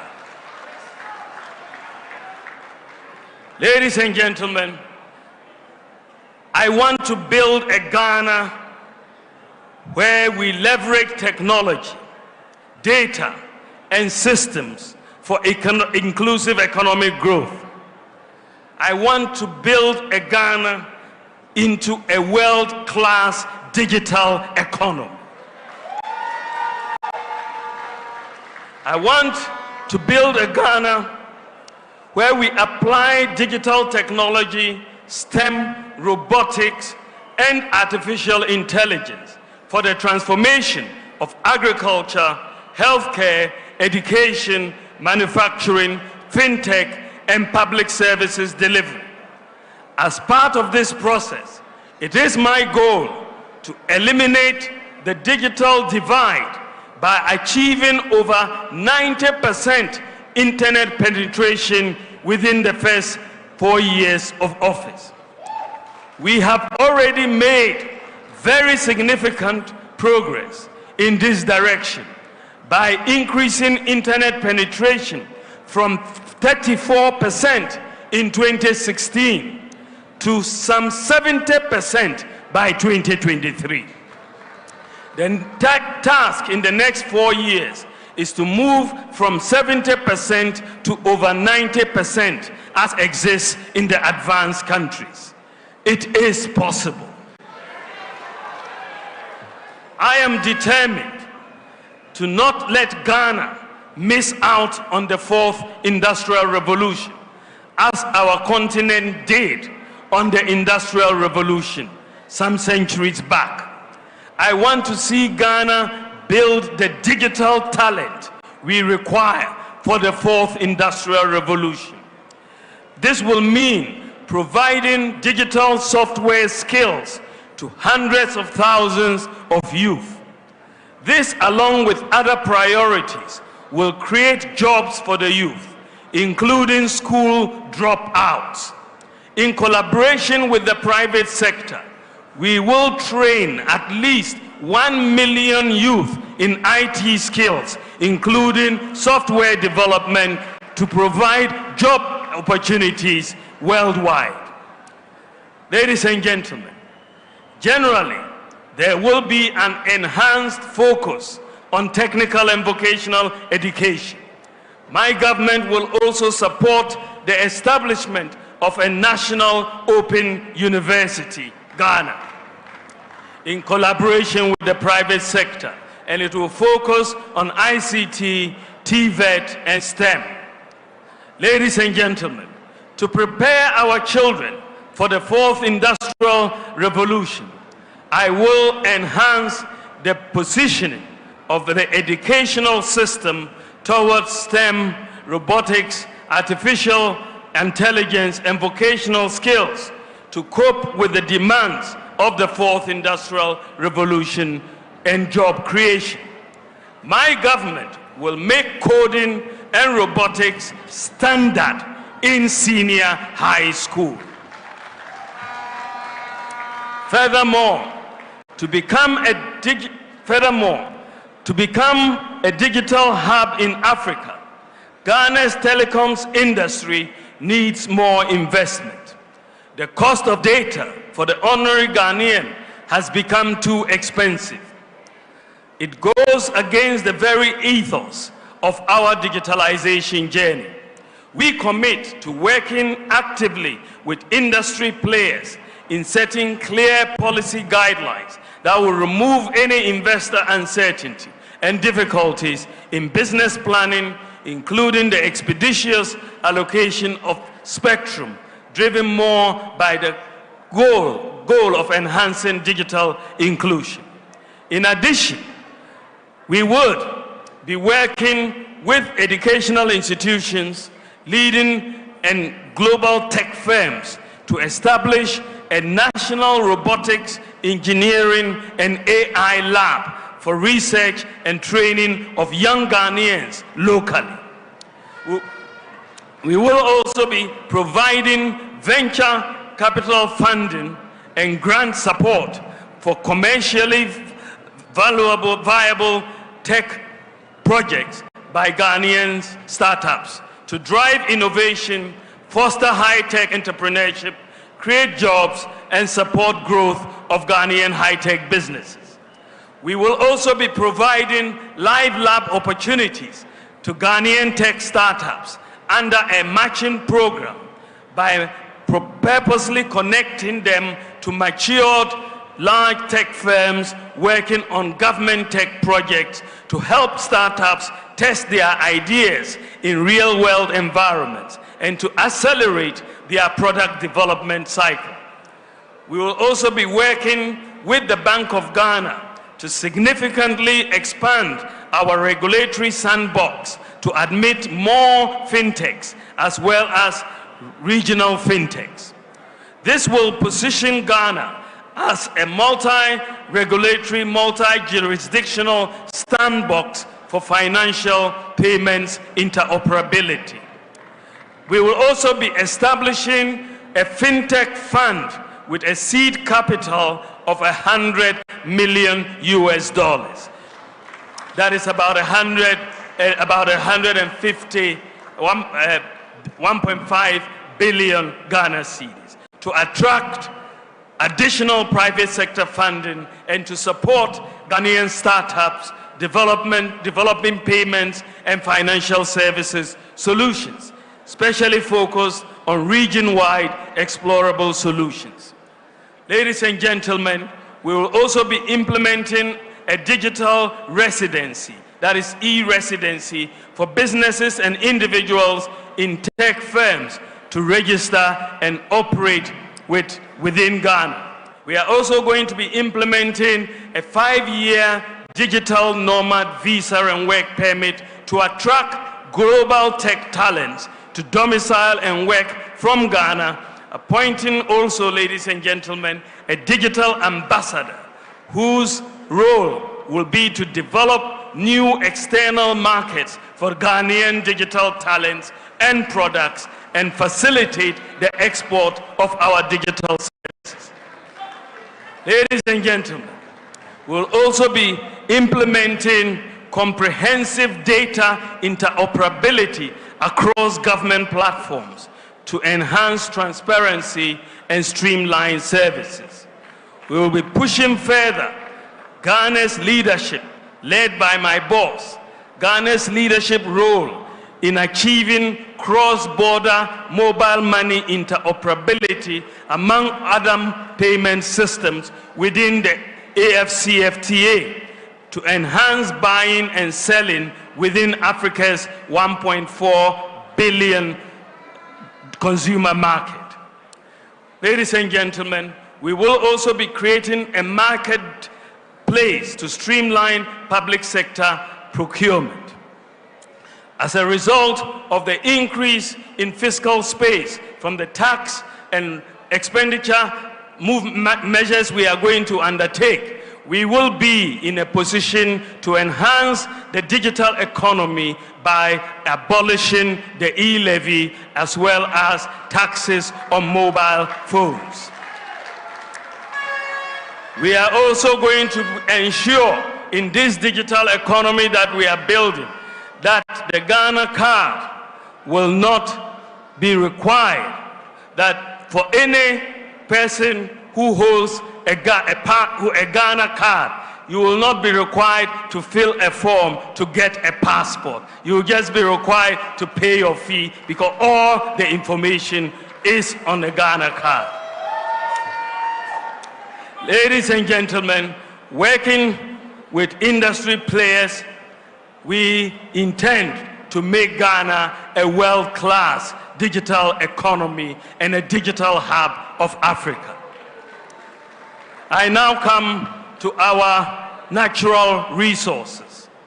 Ladies and gentlemen, as president, the next MPP government will usher Ghana into a golden age for the maximization of the benefits of our natural resources like gold, lithium, bauxite, and so on. The key to doing this is value addition and Ghanaian ownership. As we have started with lithium, we need a new paradigm in the natural resource contracts that sees more of the benefit accruing to Ghana. Some of the key policies that we will implement to maximize our benefits from our natural resources include formalizing and regularizing and regulating environmentally sustainable small-scale mining. Our goal would be to help grow the small-scale mining companies into large-scale mining companies with the capacity to building and assisting them to access financing to acquire equipment. In line with this, we will license all miners doing responsible mining. District mining committees, including our chiefs, will provide initial temporary licenses to the miners. Every Ghanaian in small-scale mining will register under the Ghana Small-Scale Miners Association with their Ghana card. We will, in collaboration with the large mining companies, convert abandoned shafts into community mining schemes. We will also open new community mining schemes, and district mining communities would be responsible for reclamation and replanting. We will also set up state-of-the-art common user gold processing units in mining districts in collaboration with the private sector. We will also conduct an audit of all concessions with various licenses and new applications.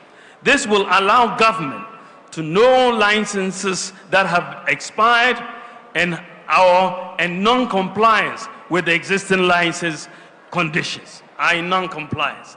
My government will establish, in collaboration with the private sector, a minerals development bank to support the mining industry. My government will also reduce the minerals export tax to 1% to discourage smuggling and encourage more production. We will establish, through the private sector, a London Bullion Market Association certified gold refinery in Ghana within the next 4 years. Following the establishment of this refinery, all the responsibly mined gold in Ghana produced by the small-scale sector will be sold either to the central bank, PMMC, or MIF. We will make available proven reserves data from the Geological Survey Authority to small-scale miners to help deal with the associated problem of trial and error digging for gold, which destroys our environment. Once the data is available, the small-scale miners will know exactly where the gold is, and so they don't have to do trial and error. They'll go directly to where the gold is, and the environment will not be destroyed. We will also adequately resource the Geological Survey Authority to undertake the mapping exercise. We'll also scale up the use of mercury-free gold catcher machine technology, which is less damaging to our environment. Ladies and gentlemen, I come to an important subject matter of stabilizing our currency.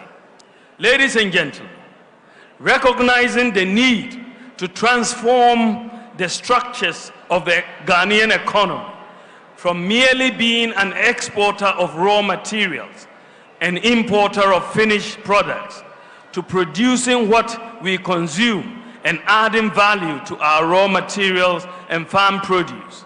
The Akufo-Addo-led government set out in 2017 to find solutions by introducing transformational policies such as one district, one factory. While industrialization remains the long-term solution to macroeconomic stability and shared prosperity for Ghanaians, the vulnerabilities in the structure of the Ghanaian economy remain and were heavily exposed by the global crisis of 2020 to 2022. The crisis hit us really hard, but you may wonder why, unlike previous times when the city faced severe pressure, this time around we have never experienced queues at our fuel stations or dumso as we did in 2015. Let me tell you a short story about that. I approached my boss when we had this crisis, as I saw our foreign exchange reserves continually dwindling. I approached my boss and suggested a novel way as a solution to the shortage of foreign exchange. I proposed that we leverage on gold to produce directly in exchange for the essential goods we import. He gave me the go-ahead to pilot the one critical import, petroleum products, the shortage of which would have completely derailed our economy. And that is what resulted in gold for oil. I am happy to say that the two policies that have helped rescue the economy from catastrophe in the recent crisis were the Bank of Ghana's domestic gold purchase program, which I proposed, and the gold for oil program. The pilot, these two policies, the pilot has worked for a number of companies and has worked for the countries. Some companies which wanted to repatriate dividends and couldn't do so because of foreign exchange constraints have suddenly been able to do so because of the gold purchase program. We have thus found a solution in the midst of this crisis, and bringing together the pilot of this gold for oil and gold purchase programs. We have thus, through this crisis, we have suddenly found a solution to the profit repatriation problem that many businesses had without destabilizing our local currency. This also brings major comfort to foreign investors operating in our countries. I believe from the success of the pilot scheme, we can confidently say that we have found a solution to the age-old foreign exchange problem that successive governments have struggled to contain, and which invariably led to inflation and other macroeconomic challenges. My government will completely institutionalize what I will call the Gold for Forex program, even as we intend.